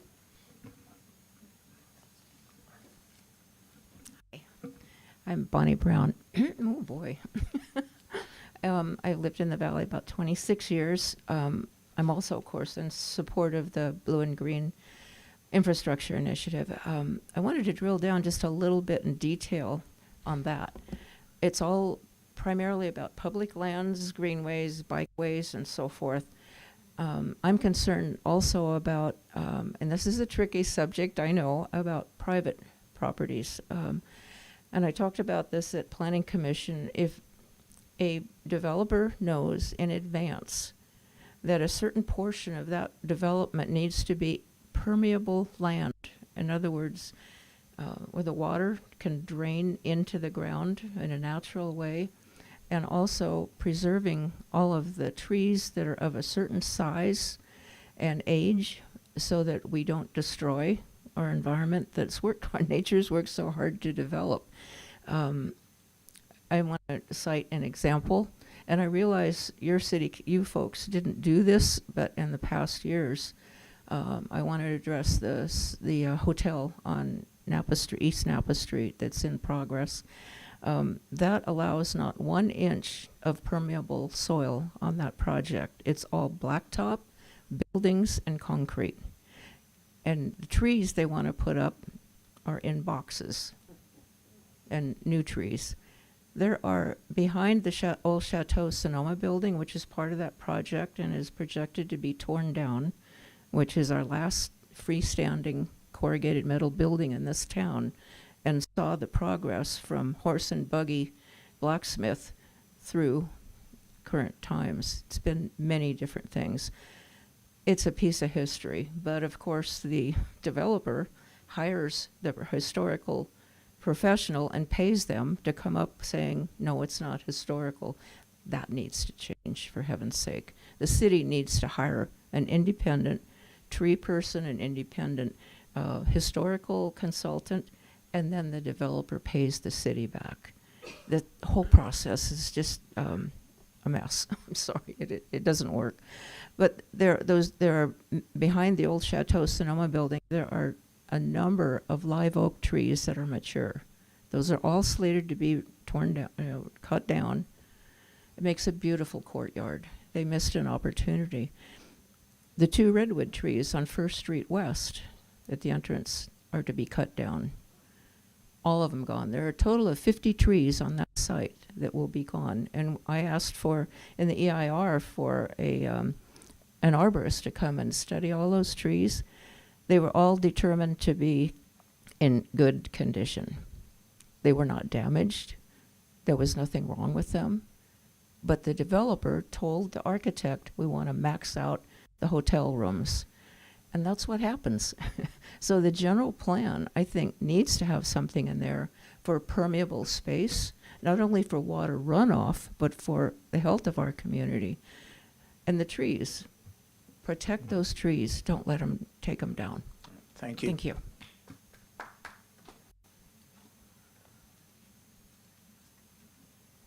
Good afternoon.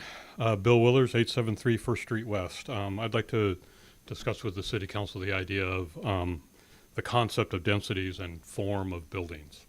The idea that densities are equal in terms of what they produce as a building is a concept that is reliant on the allowed form of that building. If you constrain the form or the shape of a building, but you allow a high density within that, you also allow more units that are smaller. The concept that density has to equate a large building is misinformation. The City Council, the Planning Commission, can develop essentially a form-based code that regulates the shape of a building while allowing for higher densities within that building. And that's what generates those multifamily units within the context of single-family neighborhoods and allows them to fit into that context. It constrains the shape of the single-family house so that they don't overwhelm their parcel, but it also constrains the multifamily units to be in the same line and compatible with those single-family zones. And as we get closer to the commercial and transitional areas in our community, those forms can become bigger to allow for higher density, in other words, higher unit count in those buildings as they get larger, based on the form of the building that's allowed by the code. The other concept that I would like to also speak about, and that is the optional idea of the residential component in the commercial zone. It's interesting that state law now essentially allows residential development in all commercial zones if you meet a certain criteria. So the state's actually moved in the opposite direction. It's come to the way that the city of Sonoma had 20 years ago. I would strongly encourage you not to remove the residential component. You may want to change the mix, 70-30 in the commercial, 30-70 in the mixed use. In other words, 30% commercial in the mixed use, 70% residential, and the opposite in the commercial zone. But retain the residential component requirement so that you do have some access to affordable housing in lieu fees going forward. Otherwise, you're losing out, in my opinion, on the economy of allowing residential development within the dense areas of our city, and you're forcing that to the edges because that's the only available land. And that was the original concept, is that we take the core, we densify the core, and we make it good for everyone who lives here. Thank you. Thank you. Any other speakers? Seeing none, we'll bring it back to the council. And actually, before we even do that, Ms. Gates, are there any questions that came up that you wanted to speak to real quickly before we begin our discussion? Okay. No. It'll probably come, you guys may have more questions based on those comments during, when we go back through. Okay. So we'll All just right. do that. Take it away. Well, You, okay. Yeah, we're going to go through the topics once again. Okay. I like questions too, but I don't want to start with questions at the end, jump around, you know what I'm saying? So if we go through the thing, so we can have questions as we go through each section, does that work for you, Mr. Oliver, like that? Yeah. Okay. I just don't want to lose my train of thought. Okay, thanks. Thanks. okay, so we'll do questions and comments by topic, is what I'm hearing. All right. So the first one that we had, where we're making a recommendation, is in regards to the parks and open space protection, specific to the Sonoma Overlook Trail Mountain View Cemetery area, and designating that from public facilities to parks and open space. Are there any questions or concerns with this? I thought there was an earlier slide where we spoke loosely to the green blue. Yeah. That's next. That's next. Okay, thank you. All right, Mr. Wellner, you had some questions on parks. Yeah, and let me open space. start with the first one. Can you just clarify the advantage of the proposed change in terms of public facility versus park? I believe you had mentioned we can monetize the park, or So the idea behind that was around creating an easement around the top half where our Montini Preserve. There's been some conversations around creating kind of that linkages. So on the Montini Preserve on the left is already green, and it's just kind of identifying that type of use specifically versus public facilities where there are lots of different types of uses that could be placed. And so I think one of the comments that was provided is around intent of the space, and that we're really wanting to focus on the use of that being a park space, an open space, not to be developed. Okay. So I actually, certainly appreciate and support the park area for this space, but also want, although it's in our sphere of influence and not within the city limits, but also take into account the land on either side of that, both to the west and the east.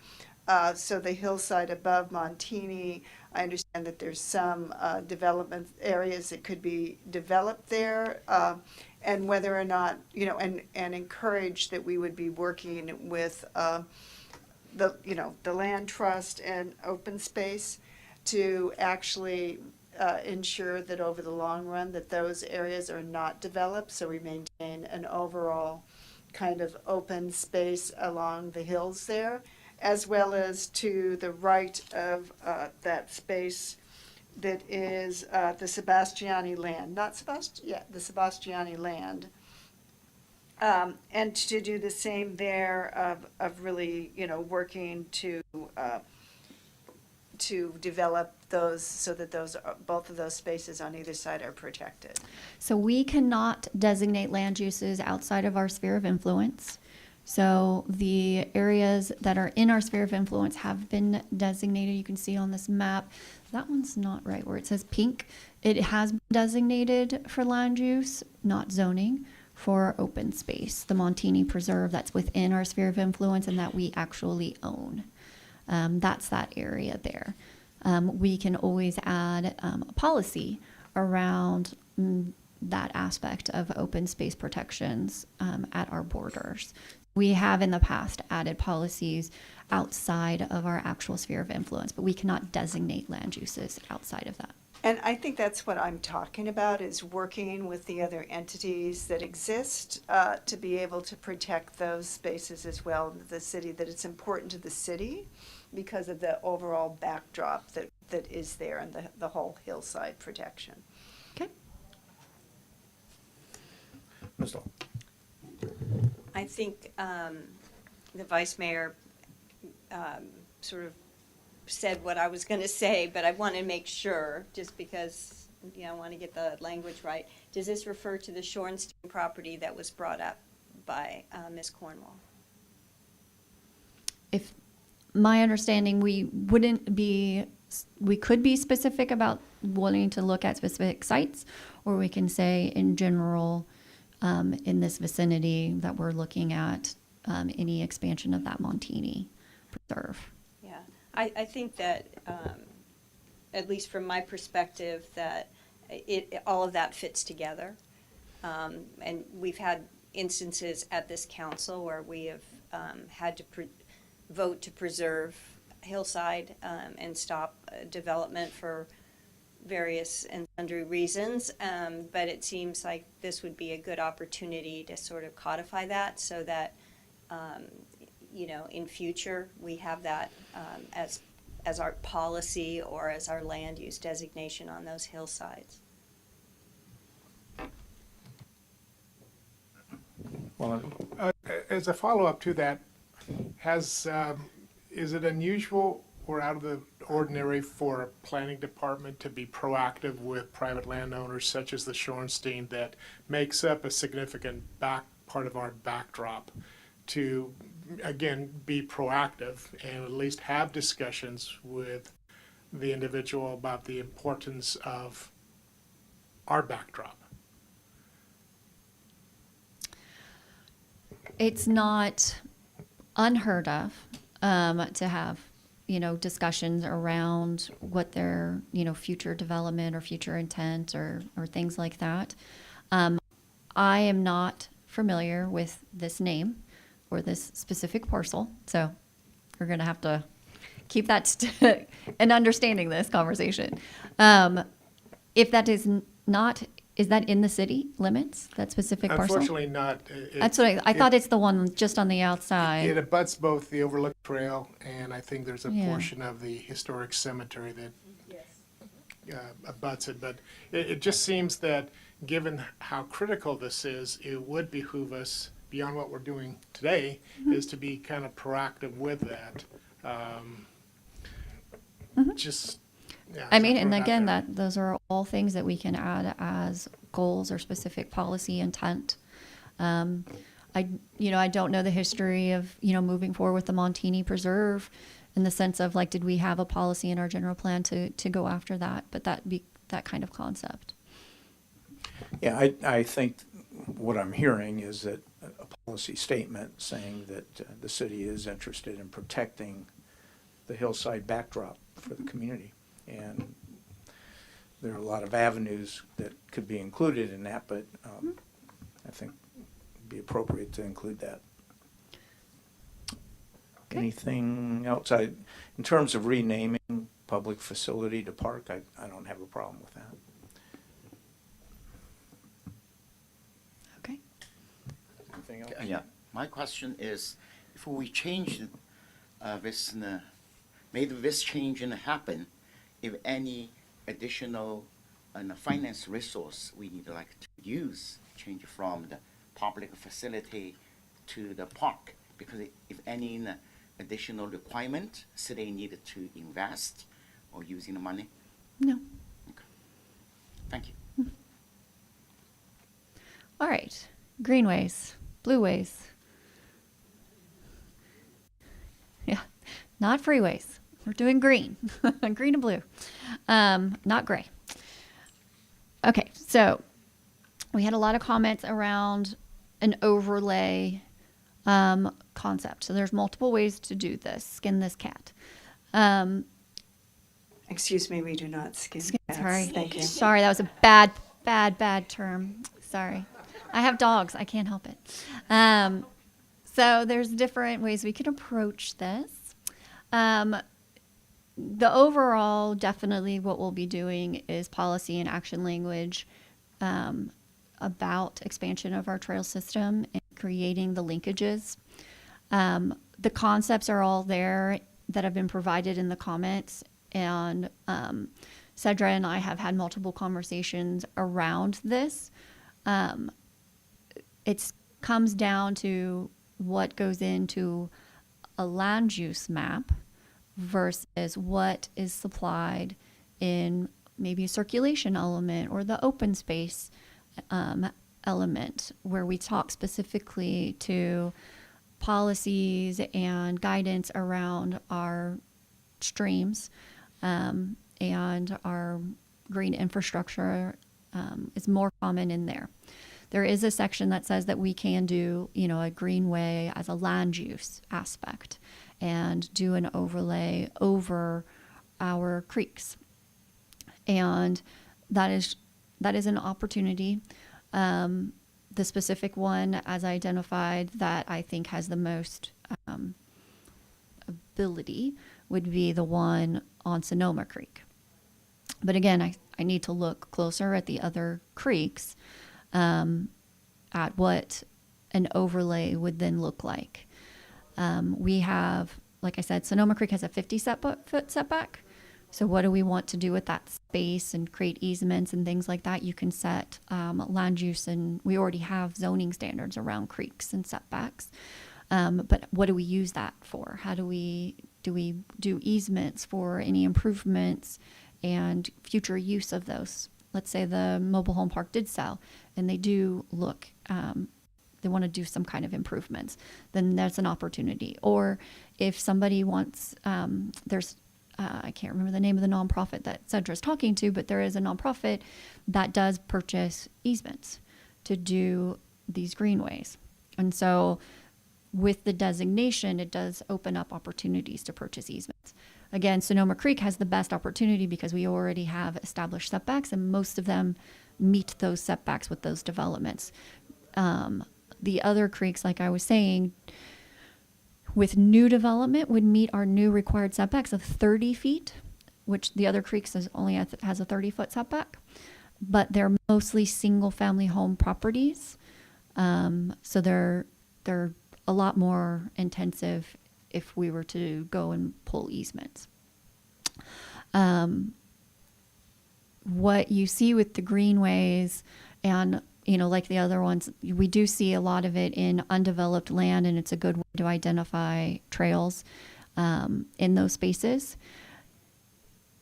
So we would be looking at a greenway in which we would be overlaying on top of already existing development. So then we would need to develop standards of how do we now get an easement or get access as that site may or may not be developed into the future. So I'm just putting that out there as that those are the options. Now, as far as connections between our greenway, blueways, and creating greenways, a good example is, from the past is our trail that we have right here. Didn't exist. We identified it in the active transportation plan, and we, put forward efforts to create that green path for everybody to use.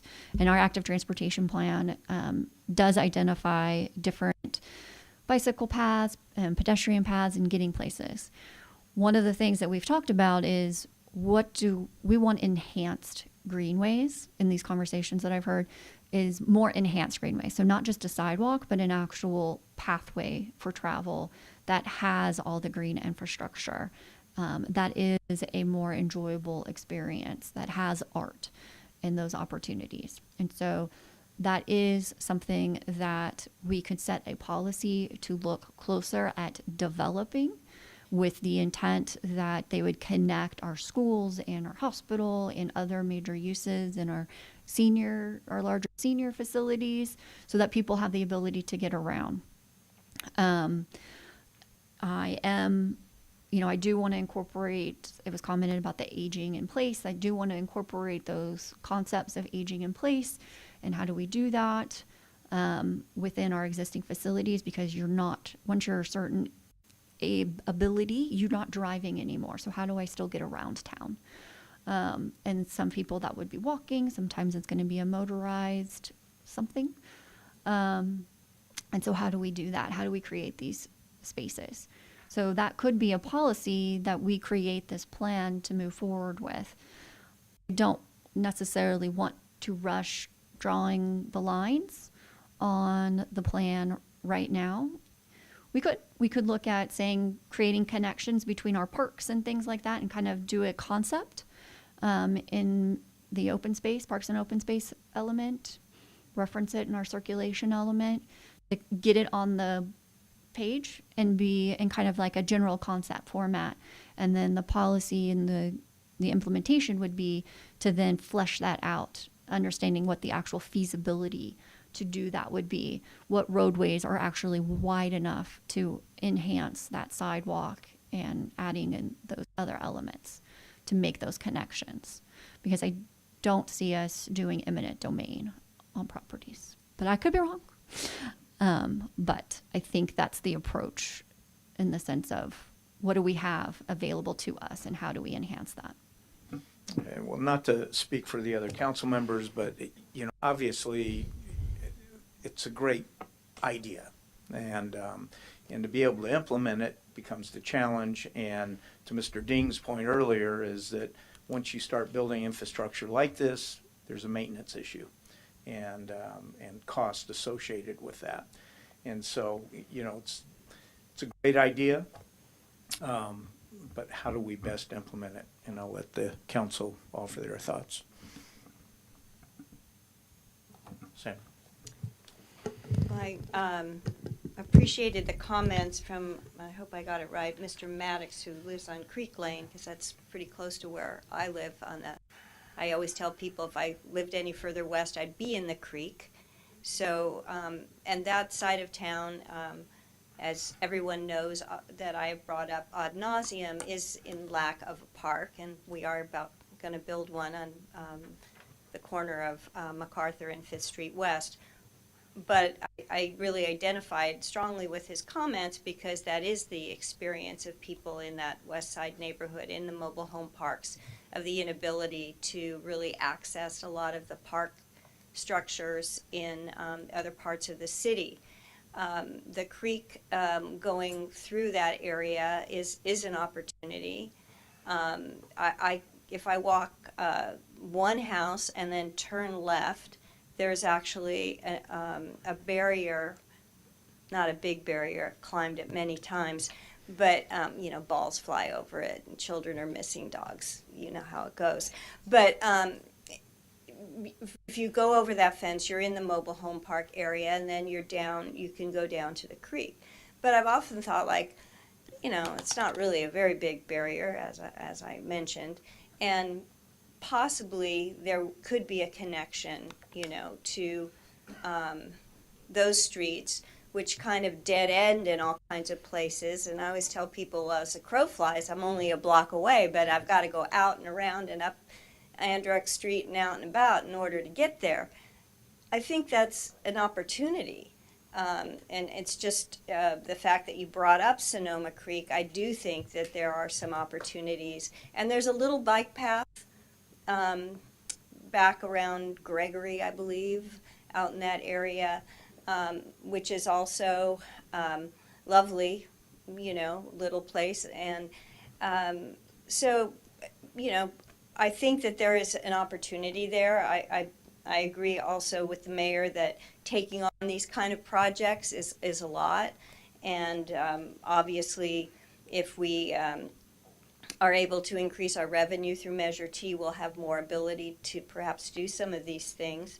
But I think it's really important to take a look at like a starting place, and that seems like a good starting place that everybody, or lots of people have mentioned. So I would agree with that. I think the other thing I would say is that before we start thinking of eminent domain and easements and all of that, how about we just put some trees on West Napa Street so it's a little bit more comfortable to walk down that, because, we're talking about doing all these greenways and all that, and I'm all for it. I mean, there's nothing bad in that. But in the meantime, you can't walk from Safeway to the City Hall, in any month, in the summer, because it's just too hot. And, so let's make West Napa a greenway. let's put some benches, let's put some trees, some little parklet kind of things, you know, where maybe someone wants to plant something and, you know, that's doesn't need a whole lot of water but looks kind of green. So, I mean, I'm all for it. I want to first make sure that our streets are comfortable to walk on, the ones that we have. I think that's the number one priority. And then I would agree with taking a look at Sonoma Creek as maybe a starting place, and certainly on the west side where the actual majority of people who live in the city of Sonoma actually live. Thank you. Ms. Farrar-Reeves? Yeah, I'll try to keep this pithy so that we can continue to move through this because we have a lot to discuss. I love this idea.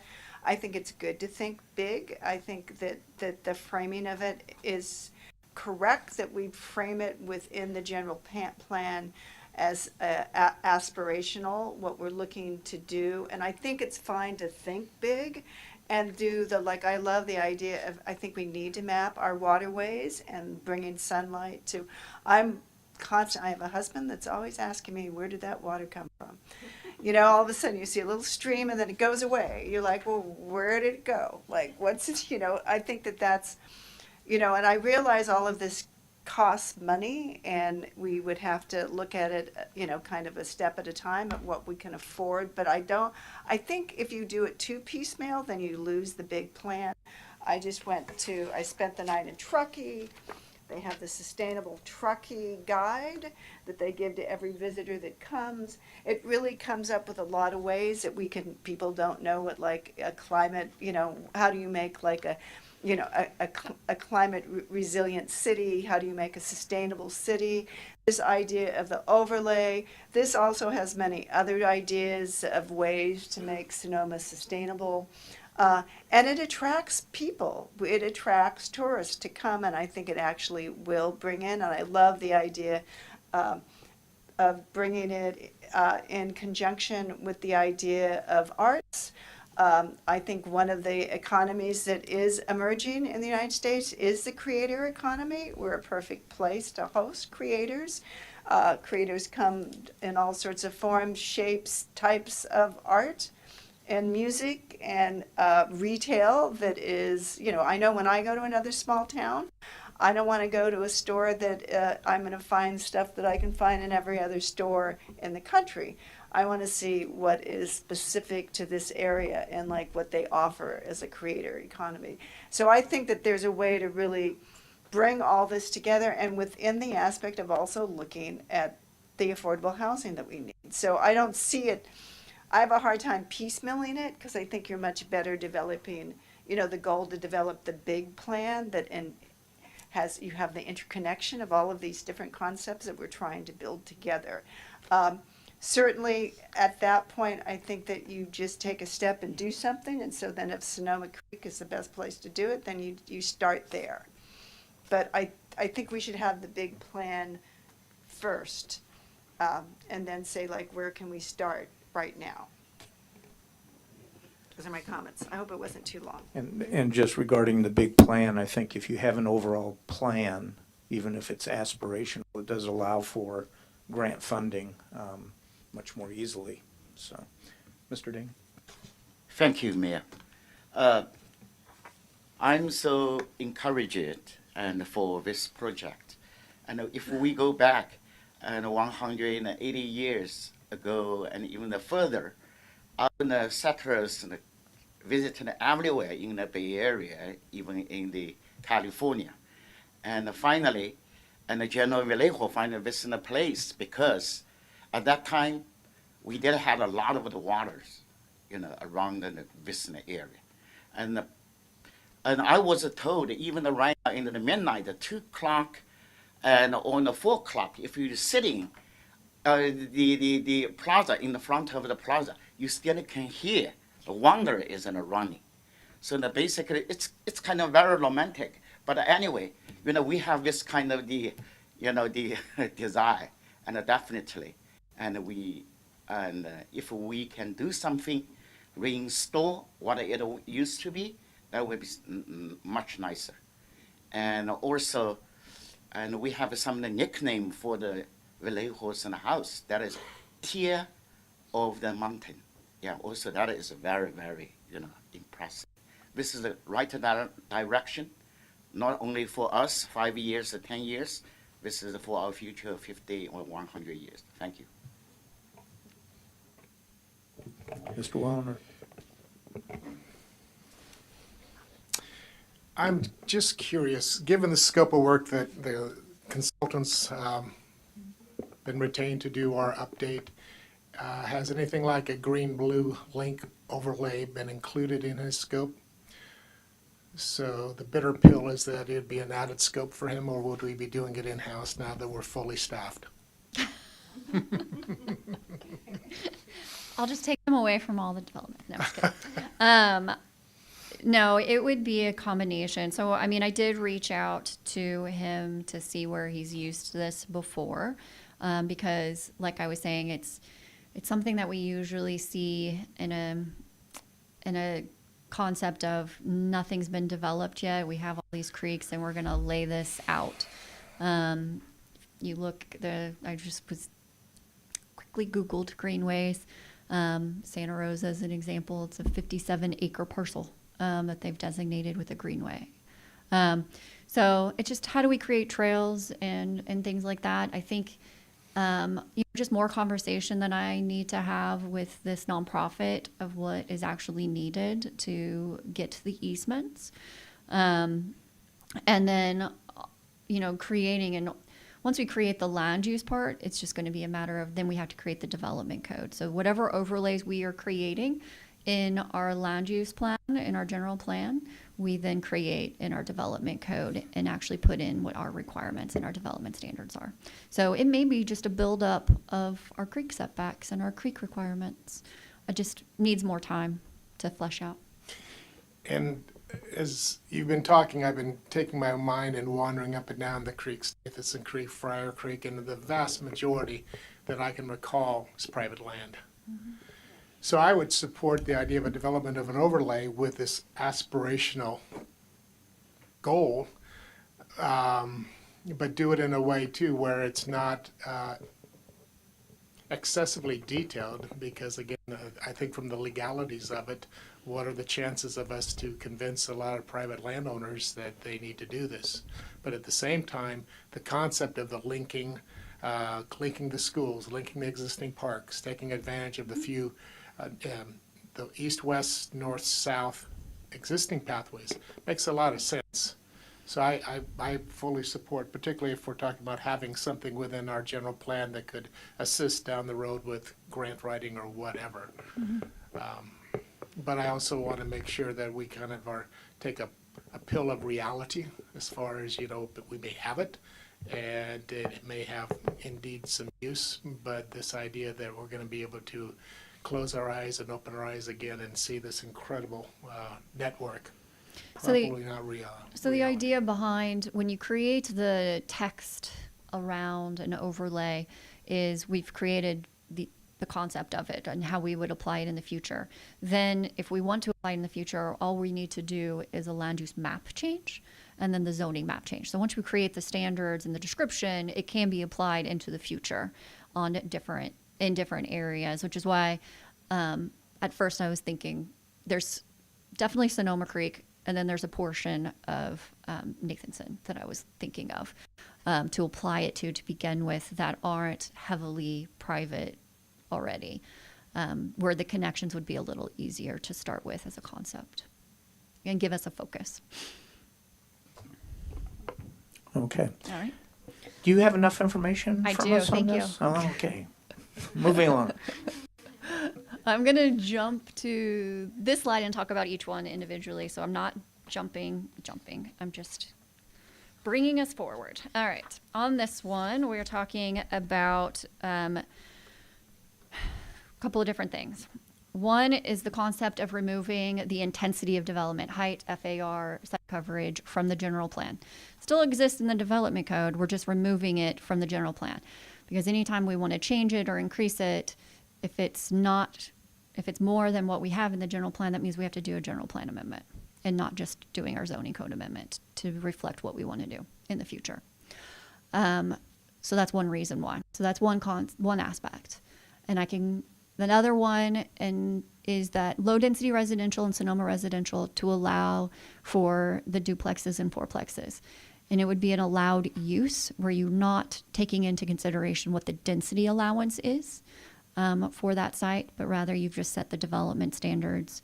Then they may be the same as what we have today, but then what Commissioner Willers was talking about as far as density doesn't really matter. It's what the building envelope looks like and how that size of those different units, up to 4, could be configured in a way so they may be smaller based on the constraints. So those. The others are just increases that you see. And then the other change in this section was the question around a residential component, but we can keep that separate. So right now, if you want to keep that separate and just talk the density and the allowed uses, is there any questions around that and the removal of intensity from the conversation in the general plan? And then we'll talk about residential component separate. Ms. Welligan. I think that it would be important, as it was suggested by the public, to include identify what would a density bonus added on to these really look like. And the other concern I have is if we have this increased density and then on top of that we add the density bonus, and my concern is the height limitations, and you said we're keeping, where are we having the height limitations in the development code? And I think re-emphasizing what Mr. Willers stated was the scale, the context, the idea of integrating duplexes, triplexes, fourplexes in single family, all supportive with the idea that it's very mindful of the context. Anyway, that would be my suggestion, that we get an understanding of what those density bonuses would be added on to the appropriate line items here. Can we clarify when a density bonus is awarded, just so that we all know what we're talking about in regards to the density bonus? So density bonus, parcel is eligible for density bonus if they're proposing 5 units or more and a certain percentage affordable. And so the idea behind it is that if you're providing a certain percentage of affordable units, and depending on what category, if it's very low, low, or moderate, you get a percentage increase in the total number of units allowed on that site. So if you're allowed 5, or if you're by code allowed 5 units and you're providing a certain percentage of those at affordable, so our inclusionary is 25%. So I brought up the table, but I gotta log back in. That tells us what the density bonus is. But I will tell you this, my history with density bonus here, there's not been any density bonus projects that I'm aware of, that I've looked up and been able to find. There may be some that you all are aware of. My history in my past jurisdiction with density bonus is none of them asked actually for additional units. What they asked for was relaxation of their development standards, because the development standards were such that they could not fit everything on the site to get the number of units that they really wanted. And that was why they requested density bonus. If you build in more specific development standards that may meet more of those needs, and don't require a process that has to go before a hearing body, then you're more apt to get those the densities that we state. If they're wanting density bonus and things like that, or relaxation in the standards, they're going to have to go to Planning Commission for that request and that approval. Correct me if I'm wrong, but I thought originally the Montalvo project was asking for a density bonus. They're asking for a density bonus, but not for density. Those dots don't connect. Help They're me. asking it for a relaxation of a setback. Of a setback. Mm-hmm. Okay. So, excuse me, so they're using the density bonus to ask for something else, like we get this, so we're giving this up, and then so give us the setback? You get, with with a density bonus, you don't only just get the ability to have an increase in the number of units on a parcel, you also get what are called waivers and incentives. And those waivers provide relaxation in those development standards. And then a number of incentives that you get are based on the, again, the percentage. You get unlimited waivers and you get a certain number of incentives. And so there's different qualifications for each of those. Just so that you get the idea of the percentage, though, of density bonus, since that was the question. If you are asking for a 25%, or if they are offering 25% affordable units in the very low category, they can have a 50% density bonus, as well as in the low. So they can increase 50%. Mr. Dan? Also, this kind of bonus also and for then the parking space, requirements, right? Mm-hmm. And our parking requirements are pretty consistent with the density bonus ones.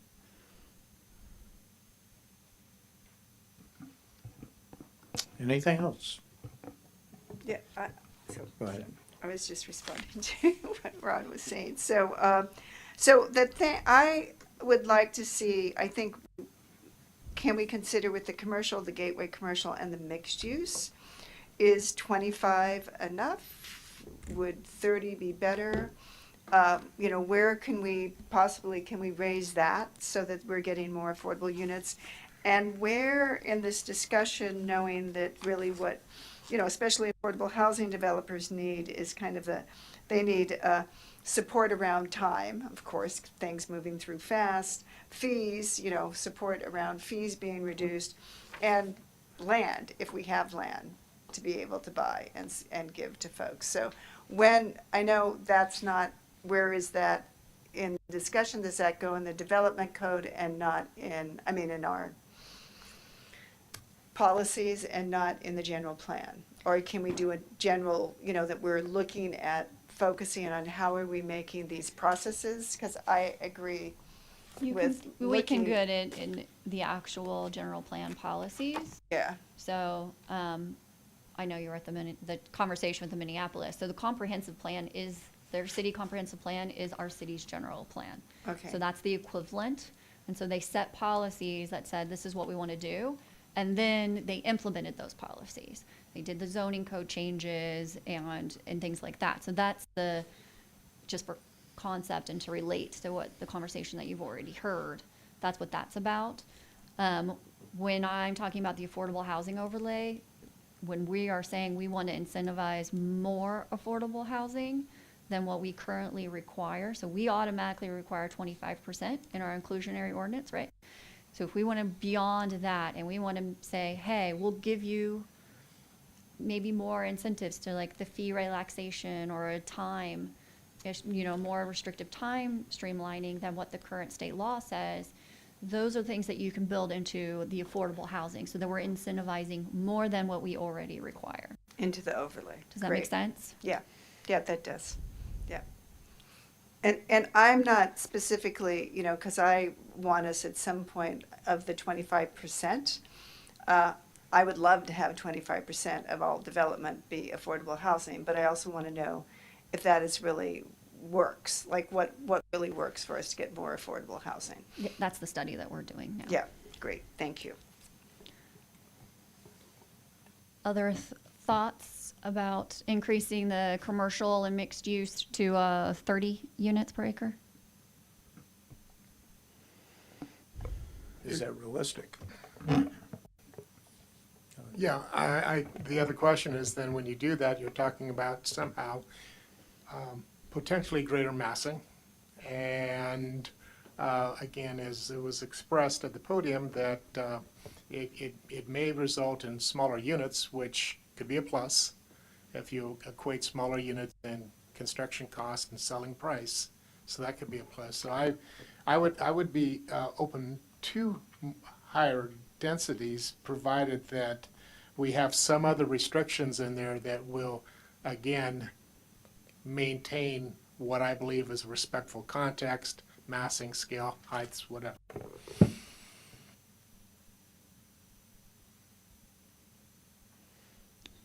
Any other thoughts around any of that, or even the 2 to 4? I haven't heard any comments around the duplexes and fourplexes in the low density in Sonoma.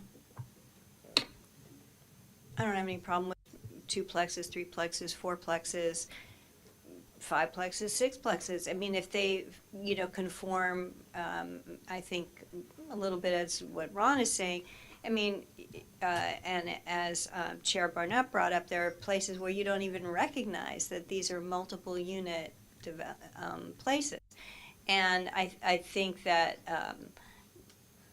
that can be done. As far as I'm in favor of the 3 stories, I know that's, a lot of people just shudder that 3 stories, oh my God. But, honestly, if things are done, well, especially 3 stories, you might have more space to put a few trees, right? You might, or when we're talking on the tree situation, it's pretty hard if you're trying to, using the existing, real estate, and you only have 1 or 2 stories to get in what you want. You're gonna, you end up with little postage stamp little areas for congregating. You might have more areas for congregating and so forth. I also agree with the comments that Ms. Cornwall said regarding parking. I believe she was the one that brought that up. I also, if we're a 15-minute town, I think that's what it was called. Where I live, I'm a 15-minute town. I can get to anything. I walk really fast, but I mean, I can get to the hospital. I can get to shopping. I can get to, the city hall. I can get there in 15 minutes. But I think that all of these things are reasonable, and I would even go a little bit further on them. Regarding the setback, I don't know if setbacks are in here, but I think setbacks are something we also have to take a look at. When I look at people's Instagram posts from Europe showing me how charming the towns are, those buildings go right up to the road, and they're telling me how charming they look. And yet here, everyone's got to have a big old lawn in front, which we give them $1,000 to get rid of. So it seems to me that we should move out more towards the streets, would give us a little bit more space. And then, if you go up higher, then you can have more, trees that fill it in, and it, covers the area. I know when a project was built in Boyce Hot Springs on the highway there, before all the trees went in, everybody was like gasping, oh my God, what is this? It's going to be horrible. And now no one's, the palm trees have gone in, they've covered it, it's several stories, and, they've got some nice commercial in the front, and people like it. So I think that we can relax some of these things. I think that the people that design things are very clever and will figure out how to mix in with the existing environment. So I don't have a problem with these or even relaxing it more. Is relaxing the proper term? I don't know. You want to increase the ability to Use the space. I mean, especially on the, I don't know where setbacks fit in all of this, but it seems to me that that's a lot of wasted space. And I don't know, and same with parking. So I mean, that's just my perspective. And I've seen a lot of, especially cities in Europe, small towns in Europe, places in the United States where things go up to the road. San Francisco is an example, where, everybody loves it. They're taking pictures, isn't this great? Isn't this great? And here, we can't have it because we have to move everything back. It's just a waste of space. I'm guessing the setbacks are in the development code? They are in the development code, but along with when we set policies and looking at things, we can still identify different ways in which we want to look at our development code moving forward. So that'll be part of another conversation when we start doing the text itself around, somebody brought up pervious surface, things like that, things that we really haven't touched on within our code as it exists today that we will be looking at. Any other comments around that before we get to residential component? Nope. Okay. Residential component, thoughts around the commercial and the gateway commercial. So again, it was in regards to maintaining the allowance of a standalone residential being allowed there, but making the residential component an option to provide, or do we still want to make sure it's required? And then does that look differently than what it is today? Go ahead. What I'm hearing is we like it because we like them to say we don't want to do it and get the in lieu money, is what I've heard. And so is there a way, if really what we want is the in lieu money, just to do, some sort of fee structure or some sort of, that, or some contribution to the Affordable Housing Trust Fund or whatever. I mean, because if we play this game and it turns out to be like, oh yeah, they make us do that, but really, we just pay for it. So do we really want the housing? Do we really want that? Or do we really want the fees? And are the fees an impediment to them building? So I'd like to know what we really want and what's reasonable. If people are not going to build because we've created a situation where it just is untenable, and I know, they all say it doesn't pencil, and I know that's, everyone gets mad when they hear it, but they're the ones with the project, and if they're not going to build the project because they don't think that they can make it work financially, are we creating problems that in the long run don't help us? And I don't know the answer. I'm just asking the questions.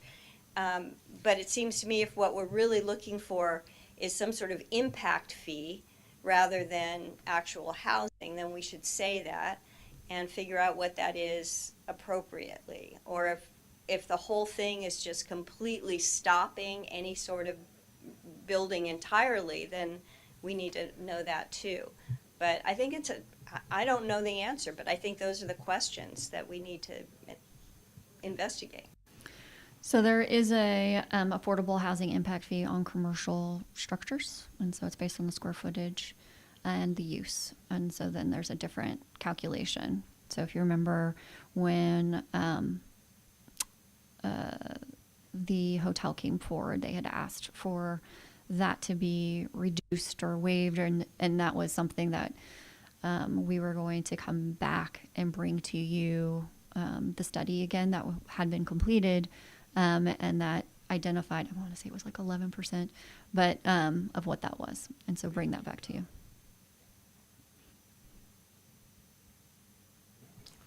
Well, I actually would like to see more commercial development in Sonoma. And I'm of the same mind that Sandra is that I'm not quite sure of what the real story is, because I do think that it is important. It could potentially be like, do we not totally eliminate the residential? Do we lower it? I think that we want to keep, that there's some mix of the in lieu fee and lowering the residential. Like, once we find out if we're clear, and I think you've done some work on this, so I'm, is this the main impediment to people coming? Because I think one of the things, if we build more affordable housing, we also want more jobs for people in Sonoma too, and we want jobs for young people to be able to have in Sonoma so that they can stay here.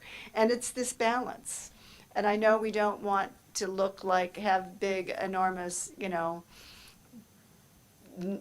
brands lining our streets, of like, we don't want Prada or, enormous, those type of stores. But at the same time, I think we want to encourage commercial development here. And it may be that, yes, things have gone as, we were hearing from the chair, from Commissioner Barnett, of the type of industry is very different today than what industry has been in the past, and it's not going to be retail, and it's not going to. But I really do think that there's the potential, I will say it again, of the creative economy. I sit on a investment committee for the creator economy, a fund for that, and there is an enormous amount of opportunities and businesses out there that are in that area and need less actual space, for their commercial endeavors. But so I would just like to see, let's see what works. If this is really an impediment, I'm comfortable with working around it so that we come up with what the right mix is, so it's not an impediment. Yeah. Great points. Curious, do you know how many commercial sites we have within our city limits that are half acre or larger? I don't have the exact number, but there are less than you think. Majority of them, there's, I would say South Broadway has a good number of them. And then if you go up, I call it the Elbow, the Napa Sonoma Highway Elbow, that's where the other concentration of the acreage is. So as far as those are the key areas that I think of as the underutilized site locations.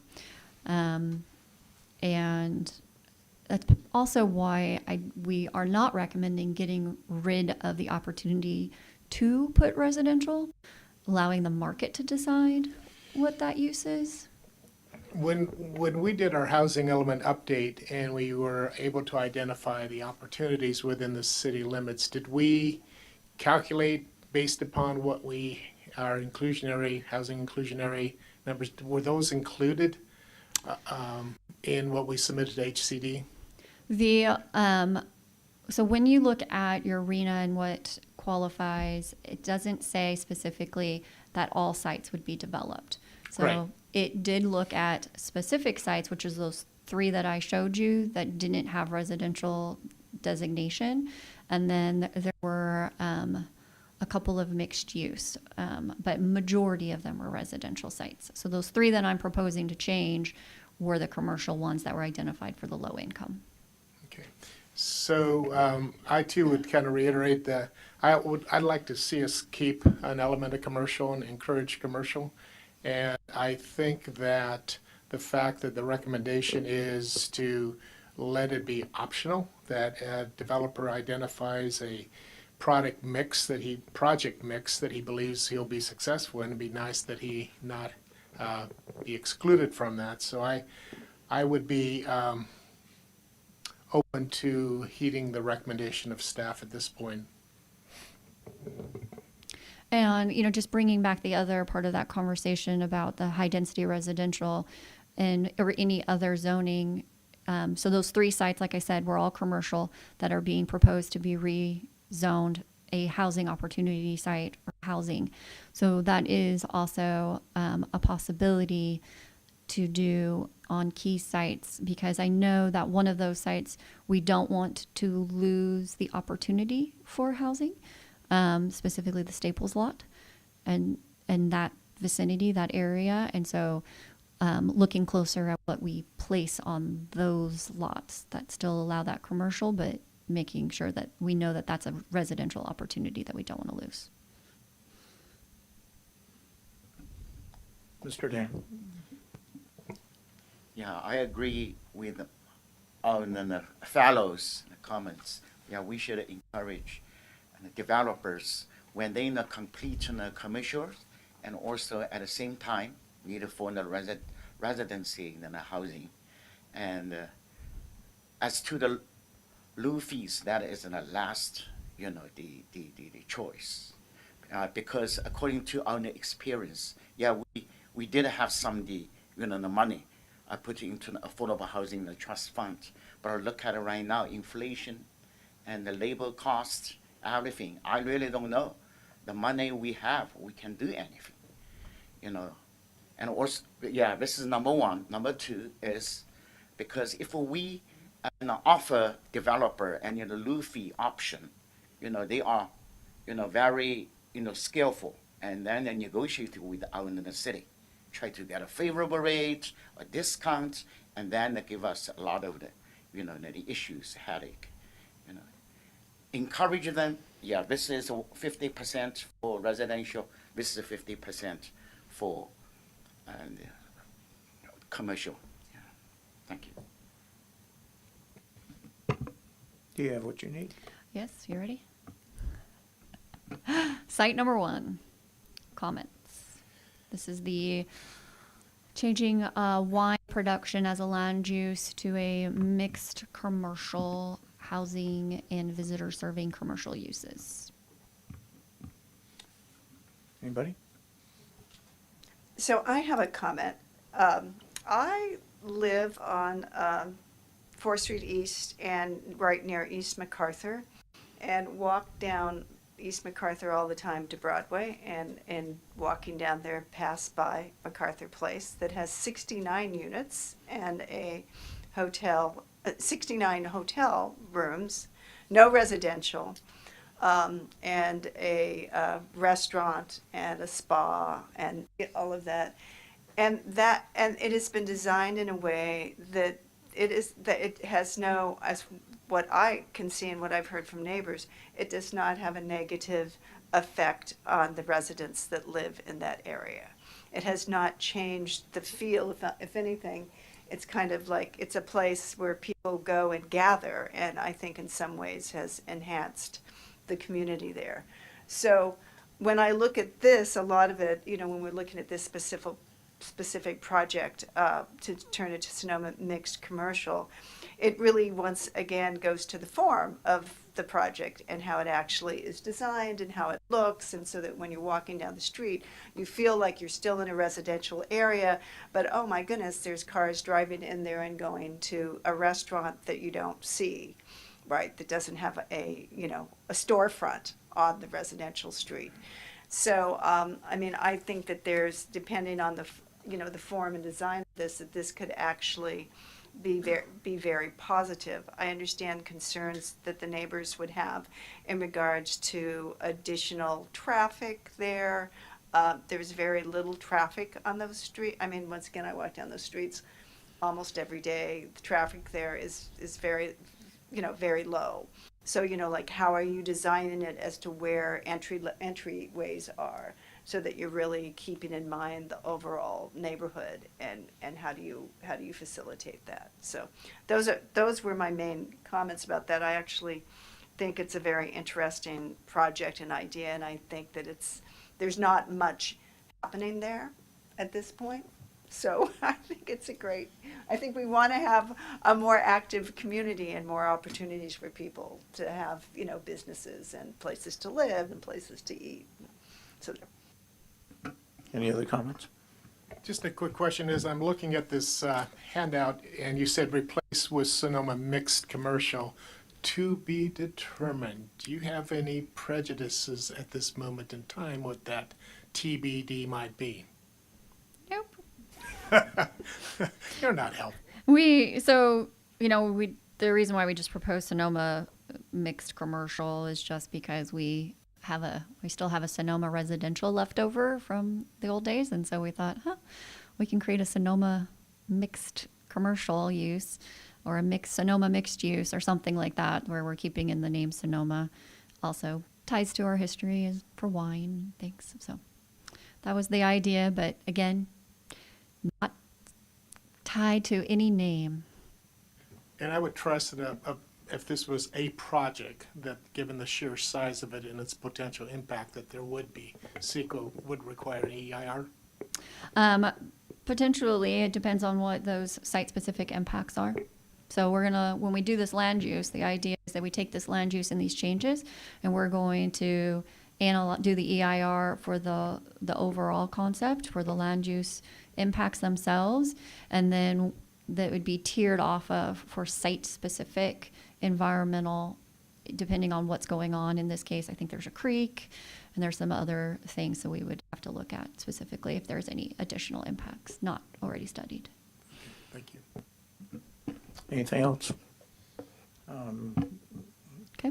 The change, I don't hear anybody opposed to the change. Okay. The church.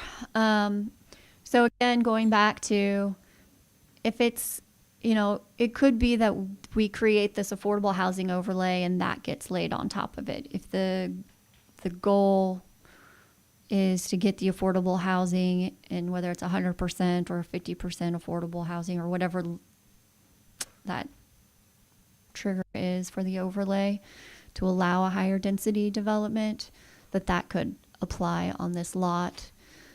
The reason why we didn't look at applying the housing opportunity is because then we would start having to play with actual uses that are allowed in the housing opportunity zone. There is nothing allowed in the housing opportunity zone besides multifamily housing.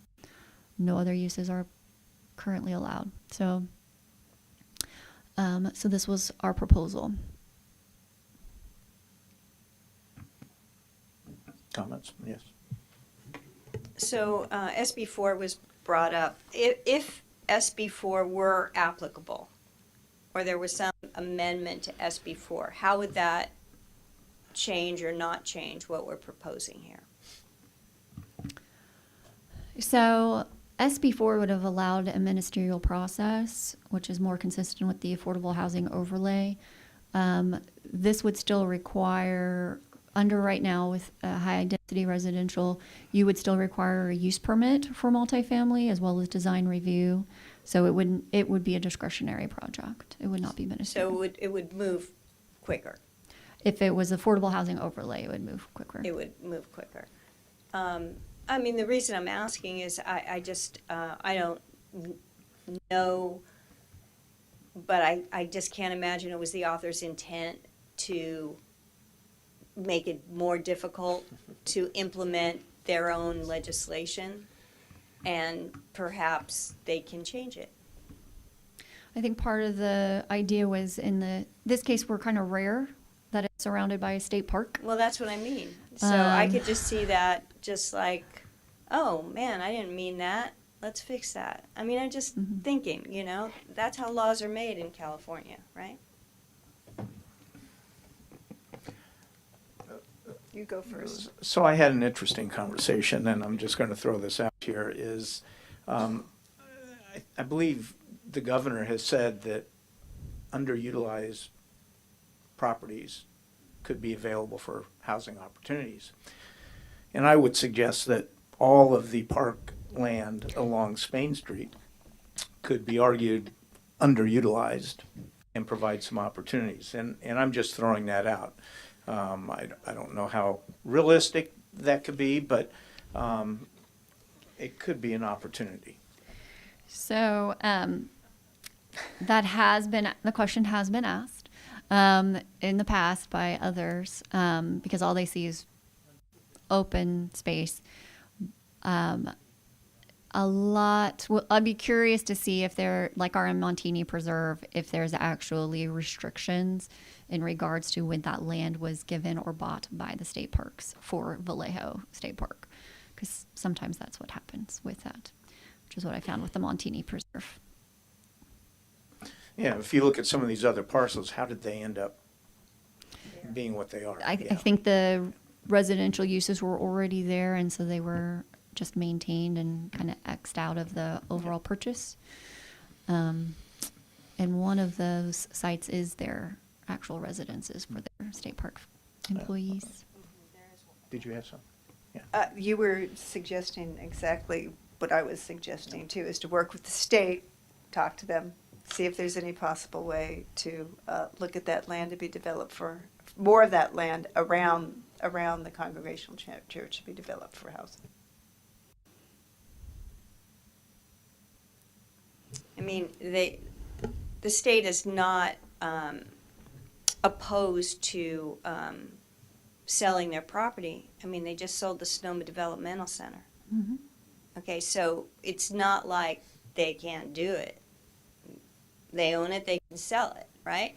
So I think that we should, I mean, that's not part of all of this, and I'm giving myself a job, but I think we should investigate what we can do around this, because I think it's a great project. I'm just so thrilled to hear that the church is leading on this, and, you know, I think we can do more in this area and faster, but, I mean, for now, this is great, but let's see what we can do to do more.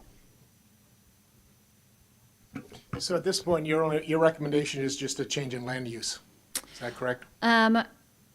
So my initial recommendation was the high density residential before we started really talking about the affordable housing overlay at Planning Commission that night. My recommendation now would probably change to doing the affordable housing overlay so that we are incentivizing / ensuring that we get more of the type of housing being the affordable housing. So the one concern I have with the overlay, which now that you've brought it up relates to the Congregational Church, is this loss of discretionary oversight. And I'm sorry, I just don't think Sacramento can do a better job than we locally as far as what fits into our community and what would be best. So I have hesitancy, I have concerns, and I'll express them again when we get to that overlay. And it seems like one of the criticisms that we all hear and have experienced is how pickin' long it takes anything to get through the city.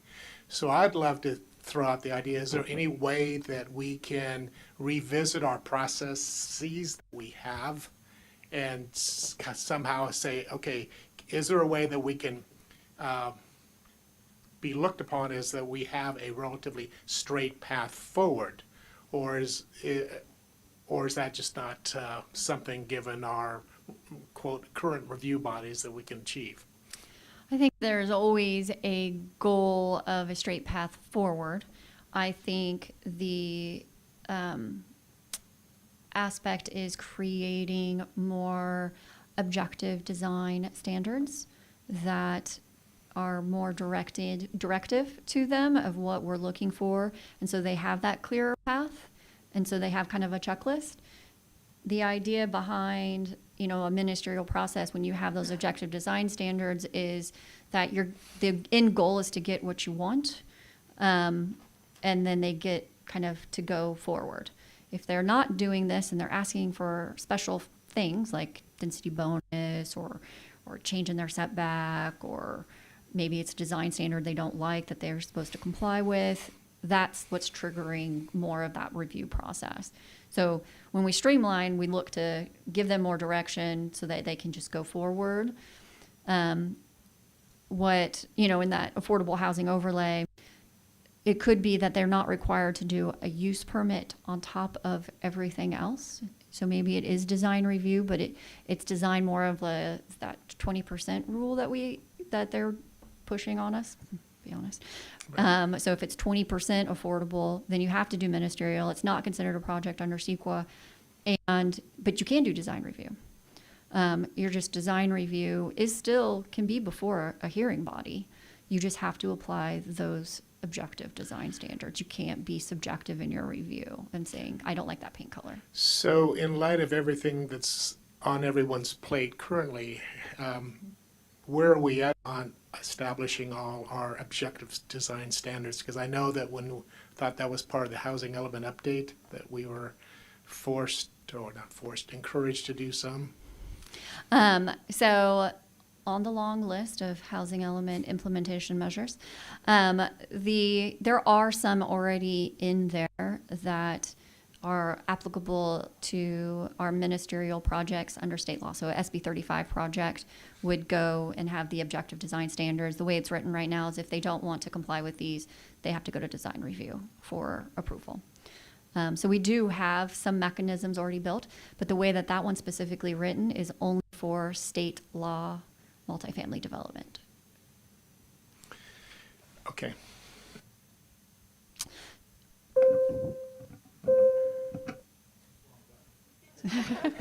All right. So what do you need from us on this particular slide? Approve the change? So are we okay with moving forward with the concept of the overlay on this site? I'll say yes. Hearing no opposition. Okay. With understandings.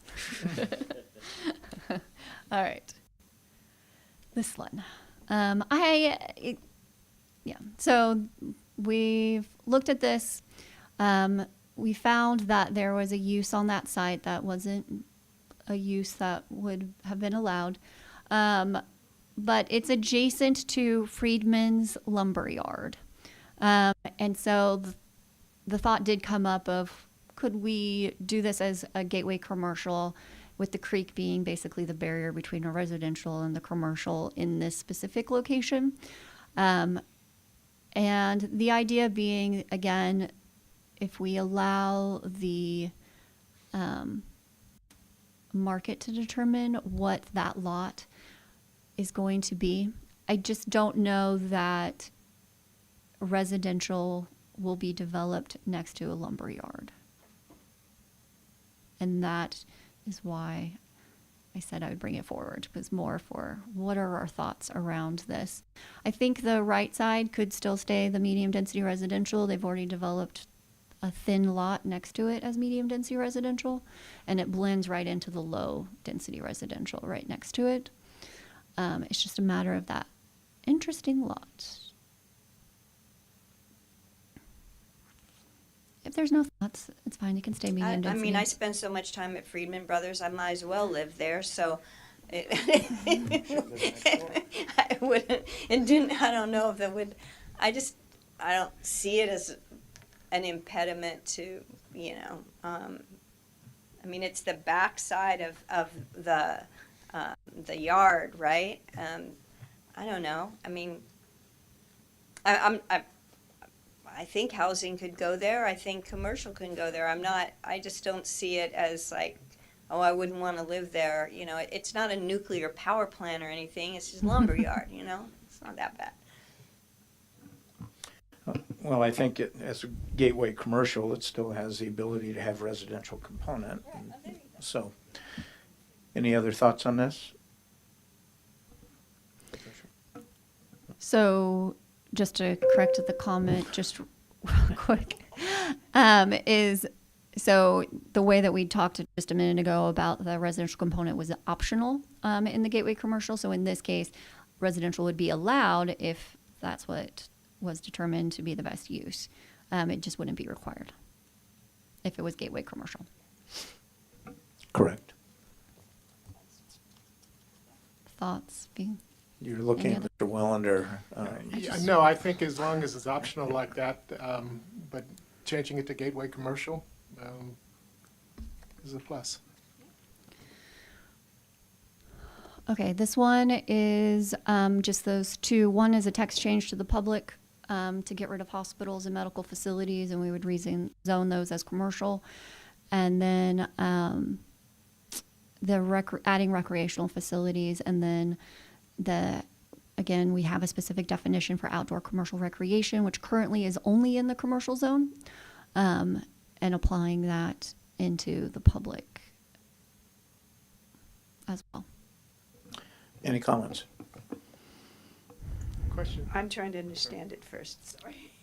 Sure. Just a quick question. If we do what you are recommending, what are the implications, if any, to possible future negotiations with Transcendence? So, as always, this is a city property. So we, at the end of the day, decide what uses can be allowed on our property. So that's always one part. The other is that it doesn't say that, we're not saying that it's not going to require a use permit or anything else at this stage. We're just saying that this would be an allowed use within our public facility section. So right now, again, going to that list for public facility description, it doesn't include anything related to the outdoor commercial recreation, so our athletic club facilities and things like that. It does say playing fields, but it's more for just general public use is the way that it's written. So still could require a use permit for any uses within our public facility like that.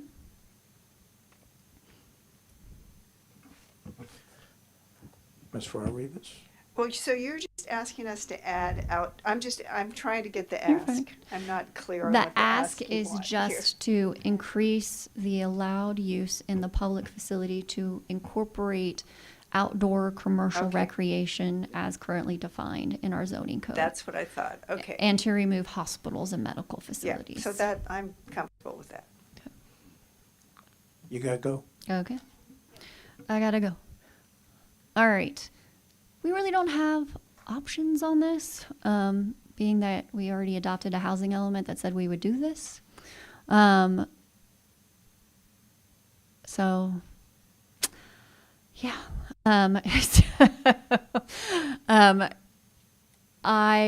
So when in other the last jurisdiction that I have, what we did was we did the overlay specifically for the arena sites and applied it only on those. So that's how we've designed housing opportunity here in this city. And it just has literally, it's just a footnote that will occur that'll say that under this government code section, that if they provide 20% lower income units, that they're allowed this specific ministerial process. That's what it's going to say. I just wanted to make sure that you were aware that what I'm recommending is that clause is tied to housing opportunity zoning is the recommendation. And we can write it as such as for these specific sites. Does that make sense? Clear as mud? I see heads nodding. Not related with these three pieces. I just curiosity for an empty land and Broadway and the west side, Klein and the Greg.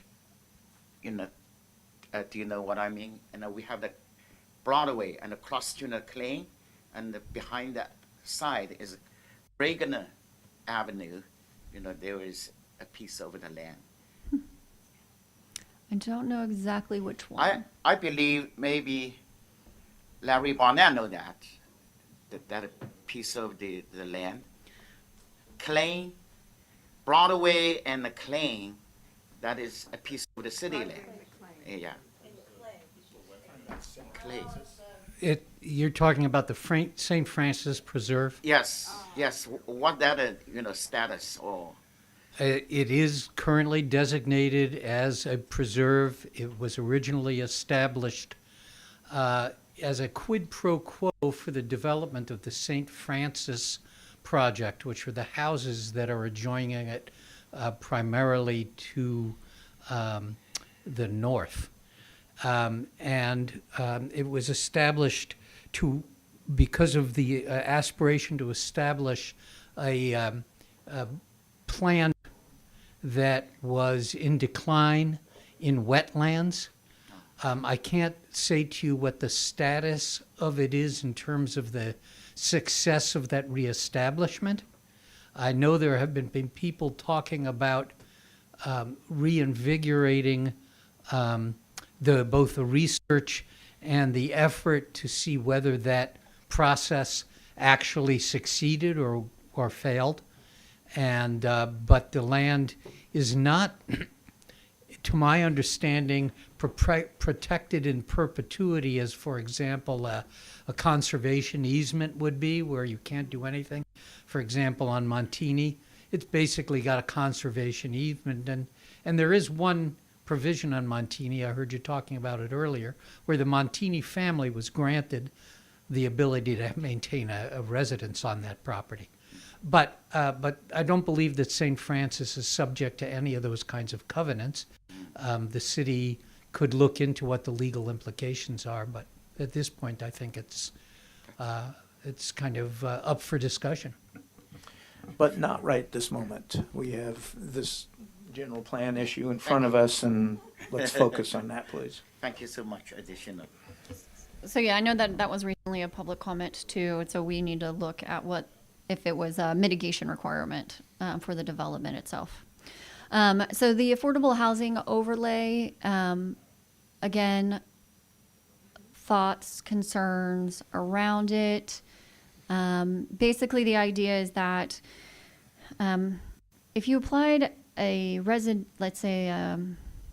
how housing opportunity to some of these sites, that means that the underlying use of that site is now non-conforming. And now you're dealing with a non-conforming structure or use on that property. Makes things a little complicated at times. And so applying an overlay allows that underlying to remain until such time that development comes forward that we're looking for. So that's the idea. Comments? Mr. Weilander? My eyes just glazed over with that earlier comment. Repeat the unconforming or non-conforming Non-conforming. use. So if we do an overlay on an existing parcel that has a current use, what we're saying is that we now can allow for the development of affordable housing. But if the individual wanted to develop it per its current, it would end up being It'll stay conforming. still stay conforming. Yeah, it'll be legal. And when does it become Non-conforming. non-conforming? If you change the actual zoning itself, the zoning districts. So an overlay can allow the underlying zoning to still remain. Correct. But if you change that zoning, so if we said, so those ones that I'm getting ready to change to housing opportunity, Right. those uses, which majority of those are vacant, so it's not really applicable, but that one that has a single family home, that is a non-conforming use for that property. And it will not receive, those will not have the affordable overlay. They were already taken as a housing opportunity? Mm-hmm. Okay. And did I understand the overlay only applies to the RENA properties? No, so the housing opportunity would apply to the RENA properties. So those three that I already identified, the affordable housing overlay, in the same vein as other overlays, we're going to design it, identify it, and then we can lay it on specific parcels. So the ones that we're talking about specifically is probably the Staples lot and those other lots next to it to get a nice good size. And then also the First Congregational Church as another one of those sites. And so there may be other sites that we want to then apply it for, but at least we've started the process of creating the language around it. And so we could use it in the future if we don't identify right now any additional sites. Okay. All right. Everybody good with this? Yes. It sounds like yes. Okay. I think that's it.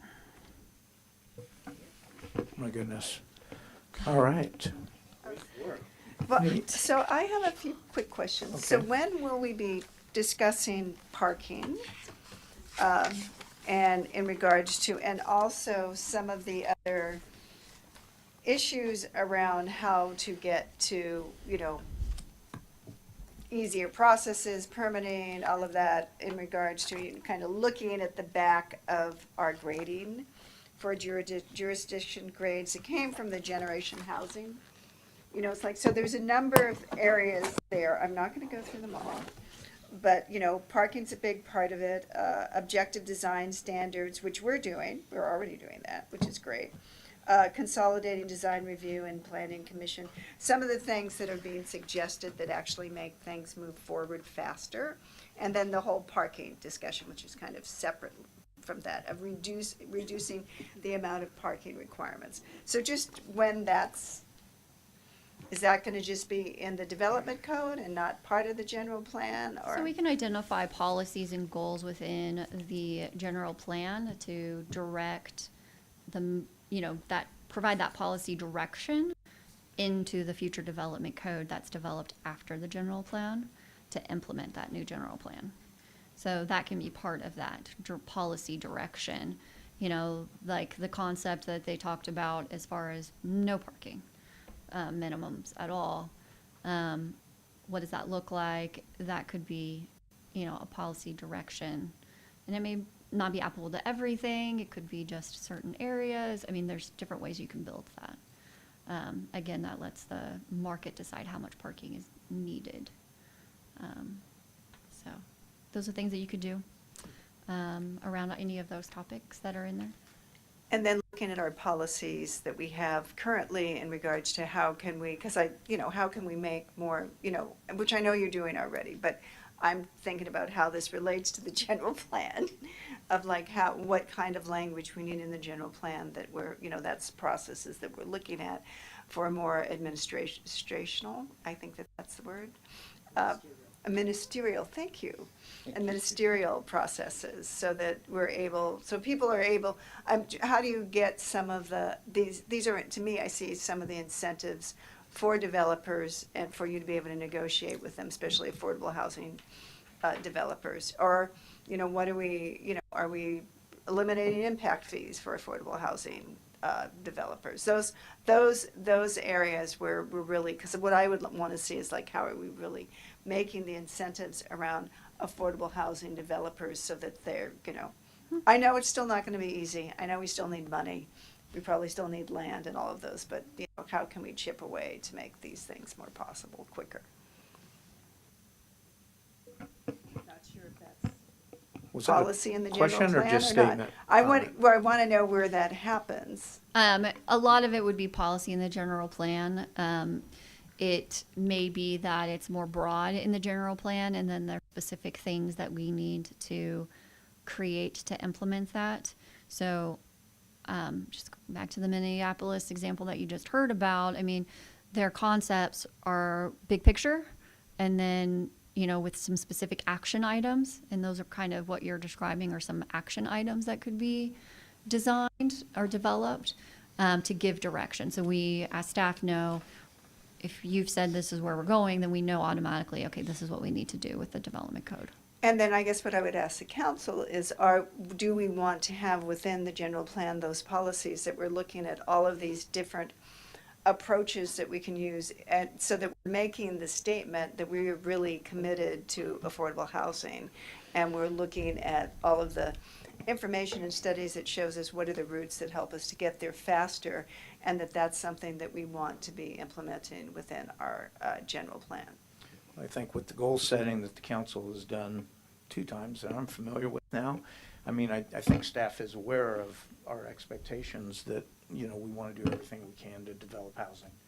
And what that looks like remains to be seen. But the intent is there, and I would suspect that it will be stated such in the document.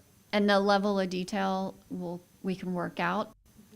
So right now, the goal is just to get this land use section and then start writing the actual document and start identifying those different sections in there that need more attention. Just a quick comment before. I just want to make sure that we're pushing for both capital A affordable housing as well as affordable housing, missing middle. All housing.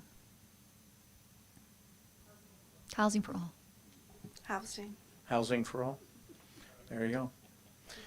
Anything else before we adjourn?